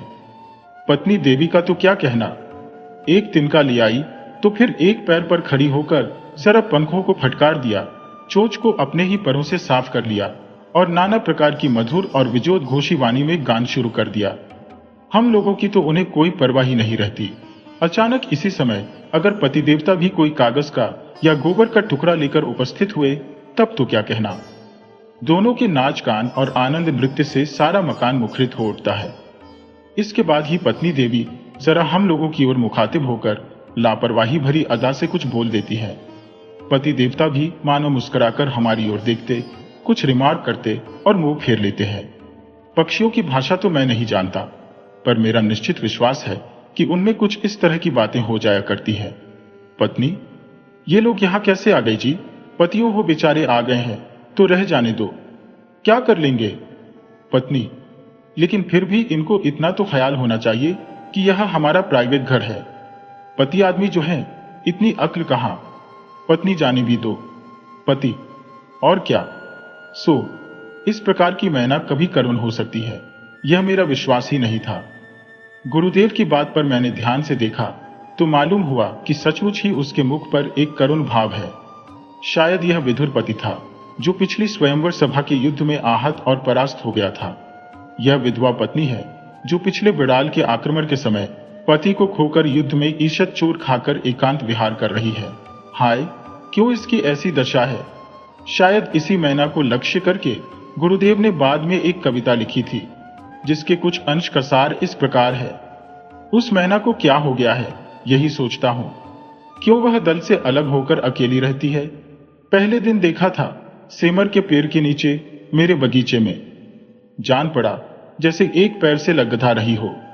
इसके बाद उसे रोज सवेरे देखता हूं, संगीहीन होकर कीरों का शिकार करती फिरती है।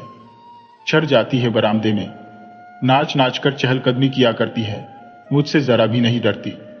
क्यों है ऐसी दशा इसकी? समाज के किस दंड पर उसे निर्वासन मिला है, दल के किस अविचार पर उसने मान किया है? कुछ ही दूरी पर और मैनाएं बकझक कर रही है, घास पर उछल कूद रही है, उड़ती फिरती है। शीरीष वृक्ष की शाखाओं पर इस बेचारी को ऐसा कुछ भी शौक नहीं है। इसके जीवन में कहाँ गांठ पड़ी है, यही सोच रहा हूं। सवेरे की धूप में मानो सहज मन से आहार चुगती हुई झड़े हुए पत्तों पर कूदती फिरती है सारा दिन। किसी के ऊपर इसका कुछ अभियोग है, ये बात बिल्कुल नहीं जान पड़ती। इसकी चाल में वैराग्य का गर्व भी तो नहीं है, दो आग सी जलती आंखें भी तो नहीं दिखती, इत्यादि। जब मैं इस कविता को पढ़ता हूं तो उस मैना की करुण मूर्ति अत्यंत साफ होकर सामने आ जाती है। कैसे मैंने उसे देखकर भी नहीं देखा और किस प्रकार कवि की आंखें उस बिचारी के मर्मस्थल तक पहुंच गईं, सोचता हूं तो हैरान हो रहता हूं। एक दिन वह मैना उड़ गई। सायकाल कवि ने उसे नहीं देखा। जब वह अकेले जाया करती है उस डाल के कोने में, जब झींगुर अंधकार में झनकारता रहता है, जब हवा में बांस के पत्ते झरझराते रहते हैं, पेड़ों की फाक से पुकारा करता है नींद तोड़ने वाला संध्या तारा। कितना करुण है उसका गायब हो जाना। कहानी धनवर्षण। किसी एक गांव में एक ब्राह्मण रहा करते थे। ये एक बहुत करामाती मंत्र जानते थे। मंत्र का गुण यह था कि एक विशेष प्रकार का नक्षत्र योग आने पर जब उसका प्रयोग किया जाता तो आकाश से नाना प्रकार के रत्न और धन की वर्षा होने लगती थी। उस ब्राह्मण के पास एक बड़े बुद्धिमान विद्यार्थी पढ़ते थे। एक दिन एक काम से ब्राह्मण उस विद्यार्थी को लेकर घर से बाहर हुए। कुछ दूर जाने पर वे एक घने जंगल में आ पड़े। इस जंगल में 500 डाकू रहते थे। राहियों के आते ही उनका माल असबाब लूट लेते। उस ब्राह्मण और विद्यार्थी की भी यही दशा हुई। डाकुओं ने उन्हें बांध लिया। राहगीरों के पास सदा रुपया पैसा नहीं रहा करता था, फिर भी डाकू उनको नहीं छोड़ते थे। वे एक को बांधकर दूसरे से कहते कि जाओ, यदि हो सके तो रुपये ले आकर इसे छुड़ा ले जाओ। यदि बाप बेटे को कभी पकड़ पाते तो लड़के को बांधकर रख लेते और आर बाप रुपया ले आने को भेजते। यदि माँ बेटी को पकड़ते तो बेटी को रखकर माँ को रुपया ले आने को कहते। इसी तरह दो भाइयों को पकड़ते तो छोटी को रखकर बड़ी को भेजते और गुरु चेला को पकड़ने पर गुरु को रखकर चेले को भेजते। इसी के अनुसार उन्होंने ब्राह्मण को पकड़ रखा और शिष्य को रुपया पैसा ले आने के लिए भेज दिया। जाते समय शिष्य ने गुरु को नमस्कार करके कहा, मैं 2-1 दिन के भीतर ही लौटूंगा, आप डरिएगा मत, किंतु एक काम आपको करना होगा। आपको मैं सावधान किए जाता हूं, आज धनवर्षण का योग है। ऐसा न हो कि आप दुख से कातर होकर धनवर्षा करें। यदि करेंगे तो आप खुद भी मरेंगे और ये 500 डाकू भी मरेंगे। शिष्य ऐसा कहकर रुपये के लिए घर की ओर चले। संध्या समय पूरब की ओर चांद उगने लगा। ब्राह्मण ने देखा नक्षत्र योग आ रहा है। देखकर उन्होंने सोचा, अच्छा, धन के लिए ही ना डाकू हमको नाना प्रकार के कष्ट दे रहे हैं। यह धनवर्षण का योग तो दिखाई देता है। मैं इतना कष्ट क्यों सहूं? मैं इसी समय मंत्र के बल से धन बरसा कर इन्हें देकर क्यों ना चला जाऊं? यही सोचकर उन्होंने कहा, क्यों जी, तुम लोगों ने मुझे क्यों पकड़ा है? कहना व्यर्थ है, उन्होंने जवाब दिया, धन के लिए। ब्राह्मण ने कहा, यदि यही बात है तो मेरा बंधन खोल दो, स्नान करने दो, नया वस्त्र पहनने दो, चंदन लगाने दो और फूलों की माला पहनने दो। डाकुओं ने वैसा ही किया। ब्राह्मण ने मंत्र पढ़कर जो ही आकाश की ओर देखा, क्यों ही आकाश से नाना धन रत्नों की झड़ी लग गई। डाकू जिससे जितना हो सका उस धन को लूटकर अपने कपड़े में बांधकर चलते बने। ब्राह्मण भी उनके पीछे पीछे जाने लगे। कुछ दूर जाने के बाद अचानक 500 अन्य डाकू भी आ गए और उन्होंने इन डाकुओं को रोक लिया। पहले के डाकुओं ने कहा, क्यों हमको रोकते हो? नयों ने जवाब दिया, धन के लिए। पहले के डाकुओं ने कहा, अगर यही बात है तो इस ब्राह्मण से मांगो। इसके आकाश की ओर देखते ही धन की वर्षा होती है, इसी ने हमको धन दिया है। नए डाकुओं ने पहले के डाकुओं को छोड़कर ब्राह्मण को ही पकड़ लिया। बोले, बाबा जी, हम लोगों को भी धन दो। ब्राह्मण ने कहा, बहुत अच्छा, यदि यही चाहते हो तो धन वर्षा का योग साल भर के बाद आता है। साल भर ठहरो, उस योग के आने पर मैं बरसाकर तुम्हें भी दूंगा। डाकू बिगड़ उठे, बोले, क्यों रे दुष्ट ब्राह्मण, इनके लिए अभी वर्षा हुई और हम लोगों के लिए होगी साल भर बाद। यही कहकर उन्होंने उन्हें काट कर रास्ते पर फेंक दिया और साथ ही दौड़कर डाकुओं को भी पकड़ लिया। फिर क्या था, दोनों दलों में भयंकर मारामारी शुरू हुई। कितने ही मरे, कितने ही बचे। जो बचे उनमें फिर गोलमाल शुरू हुआ। इस प्रकार अंत में सिर्फ 2 आदमी बच गए और शेष सभी मारकाट में समाप्त हो गए। बचे हुए आदमी सारा धन रन लेकर जाते जाते एक गांव के पास आए। वहां उन्होंने एक वृक्ष के नीचे रुपयों को छिपा रखा। उनमें से एक तलवार लेकर वृक्ष पर चढ़ गया और पहरा देने लगा। दूसरा खाने को भात लेने के लिए गांव में गया। तलवार लेकर पहरा देने वाले ने सोचा कि अगर वह लौटकर आएगा तो इस धन को 2 हिस्सों में बांटना पड़ेगा। यह सोचकर उसने तलवार को संभाल कर पकड़ लिया और उसके आने की राह देखने लगा। जो गांव में भात लेने गया वह भी सोचने लगा कि यदि वह जीता रहेगा तो आधा हिस्सा ले लेगा। इस भात में विष मिलाकर यदि उसे खिलाया जाए तो वह खाते ही रह जाएगा। और रुपया सारा का सारा मेरा होगा। यही सोचकर खुद तो उसने आधा खा लिया और बाकी में विष मिलाकर ले आया। पहला आदमी पहले से ही सज धज कर बैठा था। दूसरे के आते ही तलवार से उसके 2 टुकड़े कर एक गुप्त स्थान में फेंक आया, फिर खुद भी विषाक्त भात खाकर मर गया। इधर गुरु को छुड़ाने के लिए शिष्य रुपया पैसा लेकर 2-1 दिन के भीतर ही आ पहुंचे। आकर देखा गुरु वहां नहीं है और धन रत्न चारों ओर बिखरा पड़ा है। वे समझ गए कि गुरु ने उनकी बात नहीं सुनी। वे धन वर्षा करके सबके साथ स्वयं भी विनष्ट हो गए हैं। कहानी देवता की मनौती। एक बार किसी राजा के एक पुत्र हुआ। राजकुमार थोड़ी ही उम्र में नाना विद्याओं को सीखकर खूब पंडित हो गए। इस समय काशी के लोग पर्व के दिन खूब धूमधाम से देवी देवता की पूजा करते। उनकी पूजा की सामग्री फूल अक्षत तो थे ही, साथ ही बकरा, भेड़ा, सुअर, मुर्गा वगैरह को मारकर उनके रक्त मांस से भी वे लोग पूजा किया करते। राजकुमार के मन में यह हत्याएं देखकर बड़ी चोट लगती। उन्होंने सोचा, लोग देवता की पूजा करते समय बहुत जीवों की हत्या करते हैं। इससे धर्म का रास्ता छोड़कर अधर्म के रास्ते पर ही जा रहे हैं। मैं जब राजा हूंगा तो जैसे बनेगा इस प्रथा को उठा दूंगा, लेकिन यह बात इस ढंग से करनी होगी कि लोगों को कष्ट भी ना हो और यह प्रथा भी उठ जाए। कुछ दिन बीत गए। राजकुमार एक दिन रथ पर चढ़कर नगर के बाहर घूमने गए। रास्ते में उन्होंने देखा एक बड़े भारी बरगद के पेड़ के नीचे सैकड़ों आदमी जमा हुए हैं। उन लोगों की धारणा थी कि उस बरगद के पेड़ पर एक देवता का वास है। उस देवता का बड़ा प्रभाव है। पूजा देकर उनसे जो आदमी जो कुछ चाहता है वही पाता है। यही सोचकर लोग बकरा, भेड़ आदि काटकर देवता की पूजा देते थे और मनौती मानते थे। अपनी अपनी इच्छा के अनुसार लड़का लड़की मानते थे। ये देखकर राजकुमार रथ से उतरकर दरख्त के नीचे जाकर धूप दीप देकर उसी तरह पूजा की जिस तरह वे लोग कर रहे थे। इसके बाद बरगद को प्रणाम और प्रदक्षिणा करके चले गए। इसके बाद प्रतिमास वहां आकर वे पूजा कर जाते। कुछ दिनों के बाद राजा की मृत्यु होने पर राजकुमार ही राजा हुए। राजगद्दी पर बैठकर यथाशक्ति धर्म के अनुसार राज्य करने लगे, लेकिन उनके मन से यह बात गई नहीं थी कि जीववध करके पूजा करने का रिवाज राज्य से हटा देना होगा। एक दिन राज्य के मंत्री और बड़े बड़े आदमियों को बुलाकर उन्होंने कहा, आप लोग जानते हैं मैंने कैसे राज्य पाया है? उन आदमियों ने कहा, नहीं महाराज, हम लोग तो यह कुछ नहीं जानते। जानी हुई बात तो यही है कि राजा का पुत्र राजा होता है। राजा ने कहा, हाँ होता तो यही है, किंतु और भी एक कारण है। आप लोगों ने शायद देखा होगा कि मैं बीच बीच में उस बरगद के देवता की पूजा किया करता और हाथ जोड़कर प्रणाम किया करता था। सभी ने कहा, हाँ हाँ महाराज, यह सब हम लोगों ने देखा है। राजा ने कहा, मैंने उसी समय देवता के निकट मनौती की थी कि राज्य पाने पर मैं उनकी पूजा करूंगा। मैंने उस देवता के अनुग्रह से ही राज्य पाया है।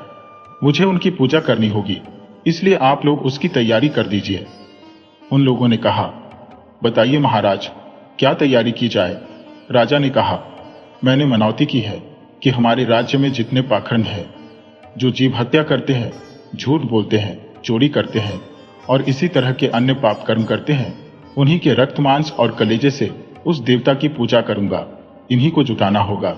आप लोग भेरी बजाकर नगर में घोषणा कर दें कि हमारे महाराज जब युवराज थे तो बरगद के दरख्त के नीचे उन्होंने मनौती की थी कि वे जब महाराज होंगे तो उनके राज्य के इस प्रकार के 1000 आदमियों के रक्त मांस और कलेजे से उस देवता की पूजा करेंगे। जो लोग जीव हिंसा करते हैं, चोरी करते हैं, झूठ बोलते हैं अथवा इस प्रकार के अन्य खराब काम करते हैं, इस प्रकार की पूजा करके वे अपनी मनौती मनाएंगे। मंत्रियों ने राजा के आदेश की घोषणा कर दी। नतीजा यह हुआ कि राजा की मनौती कभी नहीं मनाई गई। कहानी प्रतिशोध। काशी के रास्ते में देखा गया एक बैलगाड़ी जा रही है। गाड़ी में सिर्फ 2 आदमी बैठे हैं। एक गाड़ीवान और दूसरा उसी गाड़ी का मालिक की पोशाक देखकर जान पड़ता है कि वे एक बड़े सेठ, बड़े सौदागर हैं। सेठ जी का नाम था पांडु। जरा पहले अच्छी वर्षा हो गई है, इसलिए रास्ता कीचड़ से बहुत खराब हो गया है, फिसलने लायक। गाड़ी खींचने में बैलों को बड़ी तकलीफ हो रही है, लेकिन उन्हें जितना भी कष्ट क्यों ना हो, गाड़ी उन्हें खींचनी ही पड़ेगी। उनकी ओर देखता कौन है? गाड़ी चलते चलते एक चढ़ाव की जगह पर आ गई, इसीलिए बैलों की चाल भी धीमी हो गई। वे किसी तरह जितना हो सकता है धीरे धीरे आगे बढ़ रहे हैं। सेठ जी ने यहीं पर एक सन्यासी को देखा।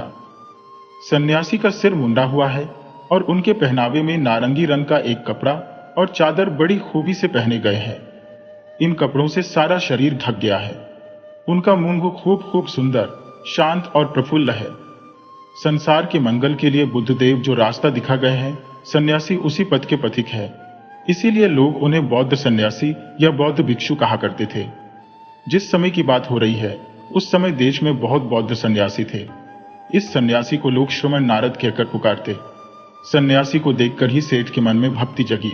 उनसे बातचीत होते सेठ जी ने जब जाना कि वे भी काशी ही जा रही है, तो उन्होंने अपनी गाड़ी में बैठकर चलने के लिए उनसे अनुरोध किया। सन्यासी पैदल ही जा रहे थे, रास्ते की मेहनत से बहुत थक गए थे, इसीलिए सेठ जी को धन्यवाद देकर उसी गाड़ी में सेठ जी के साथ ही जाने लगे। दोनों के रास्ते का समय आनंद से कटने लगा। कुछ दूर जाने पर गाड़ी एक खूब ढालुआ रास्ते में आकर जरा रुकी। देखा गया सामने एक दूसरी गाड़ी का धुर्रा खुल जाने से उसका एक पहिया जमीन पर गिर गया है। उसका गाड़ीवान अकेला ही था। बेचारा बड़ी देर से कोशिश करके भी कुछ कर नहीं सका था, बिल्कुल घबरा गया था। वह स्थान भी ऐसा था कि उस गाड़ी को बिना हटाए दूसरी गाड़ी के जाने का रास्ता ही नहीं था। गाड़ी एक साधारण किसान की थी। उसका नाम देवल था। देवल अपनी गाड़ी में कई बोरे चावल लादकर बेचने के लिए काशी ही जा रहा था। रास्ते बेचारे की यह दुर्दशा हो गई। सेठ जी ने जब देखा कि देवल की गाड़ी को रास्ते से हटाए बिना उनकी गाड़ी के जाने का कोई उपाय नहीं है, तो वे बड़े झुंझला गए। उन्होंने अपने नौकर को हुक्म दिया, जा उसकी गाड़ी के बोरों को उठाकर नीचे फेंक दे और गाड़ी को एक तरफ खींचकर हमारी गाड़ी आगे निकाल ले। चल। किसान ने गिड़गिड़ाकर विनय के साथ कहा, सेठ जी, एक मामूली खेतिहर हूं, बहुत ही गरीब हूं। वर्षा के पानी से रास्ता कीचड़ से भर गया है। बोरे अगर नीचे गिरेंगे तो हमारा सारा चावल खराब हो जाएगा। आप जरा रुकिए, मैं जिस तरह से होगा उसी तरह अभी अपनी गाड़ी को इस डाल से हटाकर आपके लिए रास्ता कर देता हूं। किसान की कातर प्रार्थना सेठ जी के कानों में नहीं घुसी और भी बिगड़कर उन्होंने नौकर को कड़ा हुक्म दिया, अबे देखता क्या है, हमारा हुक्म बजा। चल उसका बोरा। बस्ता फेंककर गाड़ी को आगे बढ़ा। नौकर गाड़ी पर से बोरों को नीचे फेंककर गाड़ी को एक तरफ ठेलकर अपनी गाड़ी निकाल ले गया। श्रमण नारद गाड़ी से कूदकर बोले, सेठ जी माफ कीजिए, मैं और आपके साथ नहीं जा सकता। मैं और भी आपके साथ जाता, पर अब नहीं। आप जिस किसान की गाड़ी उलटकर आगे जा रहे हैं, उसके साथ आपका नजदीकी रिश्ता है। अपनी गाड़ी में मुझे जगह देकर आपने मेरा बहुत उपकार किया है, इसीलिए मैं आपका ऋणी हूं। आपके इस ऋण को मुझे चुकाना होगा। इस आपके निकट संबंधी किसान की सहायता करके मैं इस ऋण को चुकाऊंगा। इसकी यदि कुछ भलाई मैं कर सका, इसे कुछ भी फायदा दिलवा सका, तो सेठ जी इससे आपका भी उपकार होगा। आपने इस किसान को बहुत नुकसान पहुंचाया है, इससे आपका भी बड़ा नुकसान हुआ है। इसीलिए आपको इस नुकसान से बचाने के लिए हमें भरसक कोशिश करनी पड़ेगी। सेठ जी के कानों में ये बातें नहीं गईं। उनकी गाड़ी आगे निकल गई। श्रमण नारद देवल के पास गए। दोनों जने मिलकर बोरों को उठाकर उनमें से भीगा चावल एक जगह और बचा हुआ दूसरी जगह ठीक करके बांधने लगे। गाड़ी को भी दोनों ने पकड़ करके उठाया, ठीक करके बोरों को चढ़ाया। देवल ने सोचा कि निश्चय ही यह सन्यासी एक परोपकारी महापुरुष है, इसीलिए उनका यथोचित सम्मान करके पूछा, महाशय, मुझे जहां तक याद है वहां तक देखता हूं, मैंने तो कभी इन सेठ जी की कुछ भी बुराई नहीं की, मुझसे कुछ भी इनका नुकसान नहीं हुआ, फिर भी उन्होंने मेरे साथ यह अन्याय क्यों किया? नारद बोले, सुनो भाई, इस समय तुम जो कुछ भोग रहे हो वह तुम्हारे पहले के किए कर्मों का फल है। मनुष्य जैसा बोता है, फसल भी वैसी ही काटता है। देवल गाड़ी मरम्मत करके चला। नारद भी साथ ही साथ पीछे पीछे चलने लगे। कुछ दूर जाने पर दोनों बैल भड़क उठे। देवल सामने सांप की तरह की एक लंबी चीज देखकर डरा। नारद ने नजदीक जाकर अच्छी तरह देखकर कहा, यह एक लंबा थैला है, देखो इसमें अशर्फियां भरी हैं। देखकर वे समझ गए कि यह सेठ जी का थैला है। ये कब गिर पड़ा सेठ जी यह भी नहीं समझ पाए हैं। थैले को उठाकर देवल के हाथ में देकर उन्होंने कहा, जब तुम काशी पहुंचना तो खोज कर सेठ जी के हाथ में इसे दे देना। उनका नाम पांडु सेठ है और उनके नौकर का नाम महादत्त। उनसे कहना कि वे तुम्हारे साथ जो अन्याय कर गए हैं उसे मन में न लाए। कहना कि मैं उस बात को भूल गया हूं। देवल, तुम सेठ जी के सभी अपराध क्षमा करना। नारद यही कहकर चले गए। देवल अपनी गाड़ी लेकर आगे बढ़ा। काशी में मल्लिक नामक एक सौदागर थे।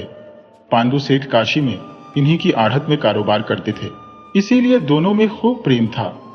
पांडु जब इनके पास आए तो ये रोते रोते बोले, भाई, हम भारी विपत में पड़ गए हैं। तुम्हारे साथ आगे मैं कारोबार कर सकूंगा ऐसी आशा मुझे नहीं है। राजमहल में खुद राजा के लिए चावल पठाने का मैंने वादा किया है। कल सवेरे ही मुझे सारा चावल देना पड़ेगा, किंतु आज मेरे हाथ में चावल का एक दाना भी नहीं है। इसी शहर में एक बड़े व्यापारी है, उनके साथ मेरी होड़ रहती है। उन्होंने राजमहल मेरे वादे की बात किसी तरह जानकर शहर के आसपास के सभी अच्छे चावल महंगे दाम पर खरीद लिए हैं। मैं और अधिक दाम देने पर भी कहीं कुछ नहीं पा रहा हूं। यही सोचता हूं कि कल चावल कैसे दूंगा। जान पड़ता है अब इज्जत नहीं रहेगी। हमारा अब कुशल नहीं है। अगर विधाता किसी तरह कल तक एक गाड़ी चावल जुटा दे तो बच जाऊं, नहीं तो मुझे अब मरना होगा। मल्लिक के यह बात कहते ही पांडु को अपने अशर्फियों के थैले की बात याद आई। वे व्यस्त होकर गाड़ी में जो कुछ था एक एक करके खोज गए, किंतु पाया कुछ भी नहीं। उन्हें शक हुआ कि उनके नौकर महादत्त ने चोरी की है। बेचारा महादत्त पुलिस के हाथ में पड़ा। वह कितना भी क्यों न कहे कि उसने अशर्फियों का थैला नहीं लिया, मगर पुलिस छोड़ने वाली नहीं थी। जितना हो सका उसने मारपीट शुरू कर दी। मगर जब उसने सचमुच ही चोरी नहीं की थी तो कैसे स्वीकार कर लेता कि उसी ने लिया है। वह सोचने लगा, हाय, मैंने ऐसा कौन सा खराब काम किया है जिसके फलस्वरूप मेरी यह दुर्गति हो रही है। भाई किसान, मैंने सेठ जी की बात मानकर बिना कारण तुम्हें कष्ट दिया है, तुम मुझे क्षमा करो। पुलिस जिस समय महादत्त को लेकर मारपीट रही थी उसी समय देवल वहां आ गया। पांडु पहले से ही वहां थे। देवल ने अशर्फियों का थैला उनके पास रखकर बताया कि किस प्रकार उसने उसे पाया था। पुलिस महादत्त को अधिक देर तक नहीं अटका सकी। उसने महादत्त को छोड़ दिया। देवल भी वहां और न ठहर कर चला गया। इधर मल्लिक को खबर मिली कि देवल के पास एक गाड़ी अच्छा चावल है। उन्होंने उसी समय देवल को खूब अच्छा दाम देकर चावल खरीद लिया और राजमहल में पटवा दिया। देवल भी आशा से अधिक दाम पाकर आनंद के साथ अपने गांव को रवाना हुआ। पांडु ने जब देखा कि उनका खोया हुआ थैला मिला है और उनके आड़तदार मल्लिक भी विपत्ति से उद्धार पा गए हैं तो उनका हृदय आनंद से भर गया। वे सोचने लगे, अगर आज यह किसान ना आता तो न मैं मोहरों का थैला पाता और न मल्लिक की विपत्ति जाती। मैंने इस किसान के साथ कैसा खराब व्यवहार किया, इसे कितना कष्ट दिया है, किंतु इसने मेरे साथ कैसा अच्छा व्यवहार किया। वे सब बातें आज इसके मन में है ही नहीं। यह खूब भला मानस है। एक साधारण किसान कैसे इतना भला आदमी हुआ। मालूम होता है उस सन्यासी के गुण से ही ऐसा हुआ है। पारसमणि के सिवा लोहे को कौन सोना कर सकता है। यह सब सोचकर पांडु के मन में उस सन्यासी से एक बार भेंट करने की प्रबल इच्छा हुई। वे उन्हें खोजने लगे, पर सन्यासी कहीं भी दिखाई नहीं पड़े। उस समय काशी में बौद्ध सन्यासियों के ठहरने के लिए बड़े बड़े मठ थे। इसीलिए पांडु के मन में सहज ही यह बात उठी कि श्रमण नारद इन्हीं में से किसी एक मठ में मिल सकते हैं। मठ का दूसरा नाम विहार है। तब पांडु ने एक विहार से दूसरे में खोजते खोजते श्रमण नारद को देखा और उनको प्रणाम किया। फिर दोनों में कौन कैसा है, कैसा नहीं, इत्यादि नाना बातें हुई। बातों ही बातों में श्रमण नारद ने कहा, सेठ जी, अधिक कहने से आप इस समय नहीं समझेंगे, पीछे समझ सकेंगे। इसीलिए इस समय एक मामूली बात कहता हूं, आप इसे याद रखकर चलें तो सब ओर से आपका भला होगा। सेठ जी, जब आप किसी को दुख पहुंचाने जाएं तो अपने मन में पहले यह सवाल कीजिए कि अगर दूसरा कोई मुझे ठीक ऐसा ही कष्ट दे तो क्या मुझे अच्छा लगेगा। यदि अच्छा लगे तो आप दूसरे को दुख दें, और यदि अच्छा न लगे तो आप भी दूसरे को दुख नहीं दे सकते। सेठ जी, एक और बात आप मन में पूछें कि यदि मेरी कोई सेवा करे तो मुझे अच्छा लगेगा कि नहीं? यदि अच्छा लगे तो आप भी दूसरों की सेवा करने के अवसर से नहीं चूकिए। सेठ जी, आप जैसा बीज बोएंगे वैसा ही फल भी होगा। दूसरे को दुख देकर उससे अपने दुख का बीज लगाया जाता है। इसी तरह दूसरे को सुख देकर अपने सुख का बीज बोया जाता है। पांडु सेठ ने कौशाम्बी में एक बड़ा विहार बनवाया है। सैकड़ों बौद्ध भिक्षु यहाँ वास करते हैं। बहुत दूर दूर से बहुत से लोग यहाँ विद्या प्राप्त करने आते हैं। लोग यहाँ धर्म की बातें सुनकर आनंद पाते हैं। व्यवसाय वाणिज्य में पांडु सेठ इस समय खूब बड़े हो गए हैं। उनका नाम सभी जानते हैं। एक बार कौशाम्बी के राजा ने आज्ञा दी कि पांडु सेठ के द्वारा एक सोने का मुकुट बनवाना होगा, जिसमें अनेक तरह के हीरा मोती के काम होने चाहिए, जिससे वह खूब सुंदर हो। दाम चाहे जितना भी अधिक क्यों न हो, कोई हर्ज नहीं। राजमहल से सेठ जी के पास खबर गई। सेठ जी ने भी थोड़े ही दिनों में एक खूब सुंदर मुकुट तैयार कर लिया।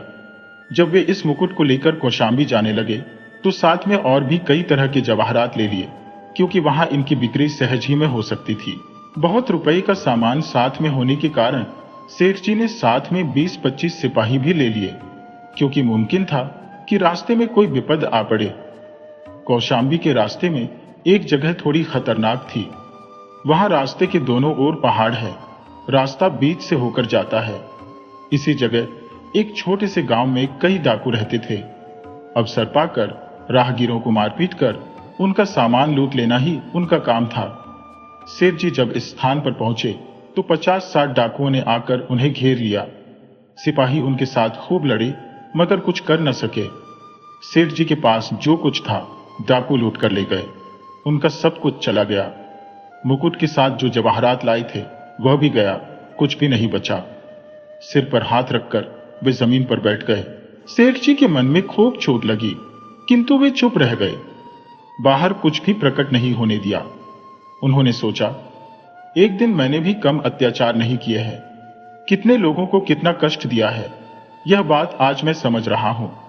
मैंने जो बीज बोया है उसी का यह फल मिल रहा है। सेठ जी ने आज समझा कि दुख क्या वस्तु है। वे समझ गए कि दूसरे को कष्ट देने से उसे कैसा लगता है। पहले के किए हुए बुरे कामों के पछतावे से जल जल कर उनका मन साफ होने लगा। उनके हृदय में इस समय दया का स्रोत दिखाई दिया। अब गरीब हो जाने के कारण उनका कष्ट दूर हो गया। कौशाम्बी के जिस रास्ते में डाकुओं ने पांडु का धन रत्न आदि लूट लिया था, उसी रास्ते से एक बौद्ध सन्यासी जा रहे थे। उनके पास एक भिक्षा पात्र और एक छोटी पोटली थी। पोटली एक बेशकीमती कपड़े से बंधी थी। इस कपड़े में हाथ की लिखी कई पुस्तकें थी। इस वस्त्र को किसी भक्त गृहस्थ ने दिया था। यह बेशकीमती कपड़ा ही भिक्षु की विपत्ति का कारण हुआ। डाकुओं ने दूर से ही देखकर सोचा कि इस पोटली में कुछ बेशकीमती चीज है, किंतु उसे लूटकर जब उन्होंने खोलकर देखा तो उन्होंने पोथियों को खोलकर फेंक दिया और लौटती बार भिक्षु को खूब पीटकर चलते बने। पीड़ा के मारे भिक्षु हिल भी नहीं सकते थे। सारी रात वहीं पड़े रहे। दूसरे दिन सवेरे किसी तरह उठकर फिर धीरे धीरे रास्ता पकड़कर चलने लगे। जरा आगे बढ़कर ही उन्होंने जंगल में आदमियों की चिल्लाहट और तलवारों की झंझनाहट की आवाज सुनी। वे जरा रुक कर खड़े हो गए। जंगल के भीतर से देखा गया कि डाकू ही आपस में लड़ रहे हैं। एक तरफ अकेला आदमी है और दूसरी तरफ और सभी। देखने ही से समझ में आ जाता है कि जो आदमी अकेला लड़ रहा है वह औरों से कहीं अधिक जोरावर है। फिर भी वह अधिक देर तक नहीं लड़ सका। उसको मुर्दे की तरफ पड़ा देखकर धीरे धीरे और सभी चले गए। सब डाकुओं के चले जाने पर भिक्षु धीरे धीरे घायल आदमी के पास गए और समीप के झरने से थोड़ा सा जल ले आकर उसके मुंह आंख आदि में देकर उपचार करने लगे। थोड़ी देर बाद ही उसे चैतन्य हुआ। भिक्षु ने उस समय किसी एक दरख्त की पत्तियां लाकर उनका रस निकालकर उस आदमी के शरीर के क्षत स्थानों पर लगा दिया। आदमी फिर भी पड़ा ही था। उसने धीरे धीरे आंख खोलकर भिक्षु की ओर देखा, फिर बोला, कल अपने साथियों के साथ मैंने एक भिक्षु को खूब मारा था। क्या आप ही वह भिक्षु हैं? आप ही मेरे उन अत्याचारों के बदले में यह उपकार करने आए हैं? आपके लिए आए हुए इस जल से मेरी प्यास जाएगी सही, पर भाई अब मेरे जीने की कोई आशा नहीं है। मैंने ही अपने उन साथियों को मारने के दाव पेच सिखाए थे, मगर उन कुत्तों ने मुझसे सीखी हुई विद्या से मुझी को मारा। भिक्षु ने कहा, भाई, जो जैसा बोता है वैसा ही काटता भी है। ये बात अक्षरशः ठीक है। तुमने अपने साथियों को मारा मारी, लूटपाट वगैरह सिखाया है, वह सीखकर उन्होंने तुम्हें ही मारा है। तुम अगर उनको दया की सीख देते तो तुम्हारे ऊपर वे दया ही करते। डाकू ने पहले जो कुछ खराब काम किए एक एक करके सभी उसे याद आने लगे। वह इससे व्याकुल हो उठा और बोला, मुझे अपने किए का प्रायश्चित करना पड़ेगा। मैंने बहुत पाप किए हैं। सुनिए महाशय, मैं अपनी सारी कथा आपको खोलकर कहता हूं। पांडु नामक एक बड़ी सेठ है। इनका नाम सभी जानते हैं। मैं उन्हीं का नौकर था। मेरा नाम महादत्त है। वे मुझसे जब जो कुछ करने को कहते थे, मैं उसी काम को तभी इच्छा न रहने पर भी यह सोचकर करता था कि मैं उनका नौकर हूं। एक दिन उन्होंने व्यर्थ ही मुझे चोरी के अपराध में पुलिस के हाथ पकड़वा दिया। पुलिस ने उनके सामने मुझे ऐसी मार दी कि जिसका नाम हो। मैं प्रायः मर ही चुका था। आखिरकार जब सच्ची बात मालूम हो गई और सबने जान लिया कि मैं चोर नहीं हूं, तब पुलिस ने मुझे छोड़ दिया। सेठ जी के ऊपर मुझे बड़ा गुस्सा आया। मैं उनसे कुछ भी न कहकर उसी समय एक और बाहर हो पड़ा। बाहर होकर मैं एक डाकुओं के दल में आ मिला। कुछ दिन बाद ही मैं उनका सरदार हो गया। एक दिन खबर मिली कि वह सेठ एक बेशकीमती मुकुट और साथ ही बहुत रुपयों के जवाहरात लेकर कौशाम्बी जा रहे हैं। सुनते ही अपना दल बल लेकर जो कुछ उनके पास था सभी लूट लिया। आज आप दया करके उनके पास जाइए और मेरी ओर से उनसे कहिए कि आपने जो मेरे ऊपर बिना कारण अत्याचार किया था, उसका बदला लेने की इच्छा मेरे मन में बराबर बनी रही। आज मेरे मन से वह सभी कुछ धुल पुंज गया है। मैंने आपका सामान लूटकर जो अपराध किया, उसके लिए क्षमा प्रार्थना करता हूं। आप मुझे दया करके क्षमा करें। बाबा जी, मैं जिस समय उनका नौकर था, उस समय वे ही मेरे आदर्श थे। उस समय उनका हृदय पत्थर की तरह कठोर था। उनकी नकल करके मैं भी वैसा ही हो गया था। इधर सुना है सेठ जी अब पहले की तरह नहीं है। उनका हृदय इस समय दया से भरा है। दूसरों का उपकार करना ही इस समय उनका काम है। मैं कुछ भी भला काम न कर सका। बाबा जी, जाइए, आप जितना शीघ्र हो सके सेठ जी के पास जाइए। उनको बता दीजिए कि उनका वह मुकुट और जवाहरात सब पास की इसी गुफा में मिट्टी के नीचे गड़े हैं। मैं और मेरे 2 और साथियों के सिवा दूसरा कोई इस बात को नहीं जानता। मेरे वे साथी मर गए हैं। इस समय वे जितना शीघ्र हो सके आकर इसे ले जाएं। यह बात कहते कहते महादत्त की जीभ बंद हो गई। वह और कुछ न बोल सका। क्षण भर में ही सन्यासी की गोद में सिर रखकर वह सदा के लिए सो गया। यह सन्यासी हम लोगों के परिचित वही श्रमण नारद के सिवा और कोई नहीं है। उन्होंने कौशाम्बी जाकर सेठ जी से सारी बातें कह सुनाई। सुनकर उन्हें महादत्त के लिए बड़ा कष्ट हुआ। इसके बाद अनेक प्यादा पलटन आदमी जन लेकर वे उस गुहा के भीतर से मुकुट और जवाहरात उठा लाए। उनका कारोबार फिर बड़ा हो उठा। उनके लाभ के रुपये का अधिकांश भाग इस समय से नाना प्रकार के अच्छे कामों में खर्च होने लगा। सुना जाता है काल धर्म के अनुसार जब सेठ जी की जीवन यात्रा समाप्त हो आई तो मृत्युशैया पर सोए सोए उन्होंने अपने बाल बच्चों को बुलाकर कहा था, जो दूसरे को दुख देता है वह अपने को ही दुख देता है, और जो दूसरे की भलाई करता है वह अपनी ही भलाई करता है।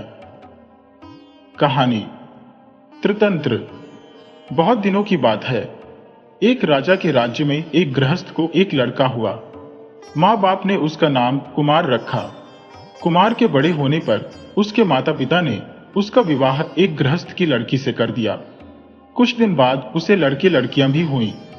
फिर उनमें से प्रत्येक एक एक गृहस्थ हो गए। कुमार बड़ा अच्छा आदमी था। कभी जीव हत्या नहीं करता, दूसरे की चीज न लेता, झूठ नहीं बोलता, कोई नशा न खाता और दूसरों की स्त्री को मां के समान समझता। कुमार जिस गांव में रहता था वह एक बहुत छोटा गांव था। उसमें केवल 30 गृहस्थों के घर थे। एक दिन 30 घर के गृहस्थों को एक काम से एक जगह मिलना था, पर गांव में ऐसी जगह न थी जहां सभी एकत्र हो सके। कुमार उन 30 में से एक था। सबके साथ एक जगह पहुंचकर उसने एक स्थान को धूल मिट्टी हटाकर साफ कर दिया। उस स्थान के साफ होते ही एक आदमी वहां आकर खड़ा हो गया। कुमार उससे कुछ न कहकर दूसरी जगह साफ करने लगा। इसके साफ होने पर एक और आदमी आ धमका। इस तरह एक एक जगह साफ करते करते वह एक एक आदमी के लिए जगह करता गया और अंत में सबके लिए जगह कर दी। बाद में जिसका जो काम था कर करा के उन्होंने वहां एक चबूतरा तैयार किया। वहां वे यथा समय आने, बैठने, उठने तथा नाना भांति के बातचीत, आमोद प्रमोद करने लगे। गांव में कोई नया आदमी आता तो वह भी वहीं जाता था। इस तरह उनके दिन कटने लगे। कुछ दिन बाद वहीं पर उन्होंने एक छोटा सा घर बना लिया और उसमें बैठने के लिए चटाई आदि जरूरी चीजों का संग्रह भी धीरे धीरे कर लिया। इस तरह वे वहां समयानुसार आते, बातचीत और आमोद प्रमोद करते। देखते देखते वे सभी उसके अनुगत हो गए। खूब तड़के उठकर वे अपने अपने घर के कामकाज कर लेते, फिर अपना खुरपा, हंसुआ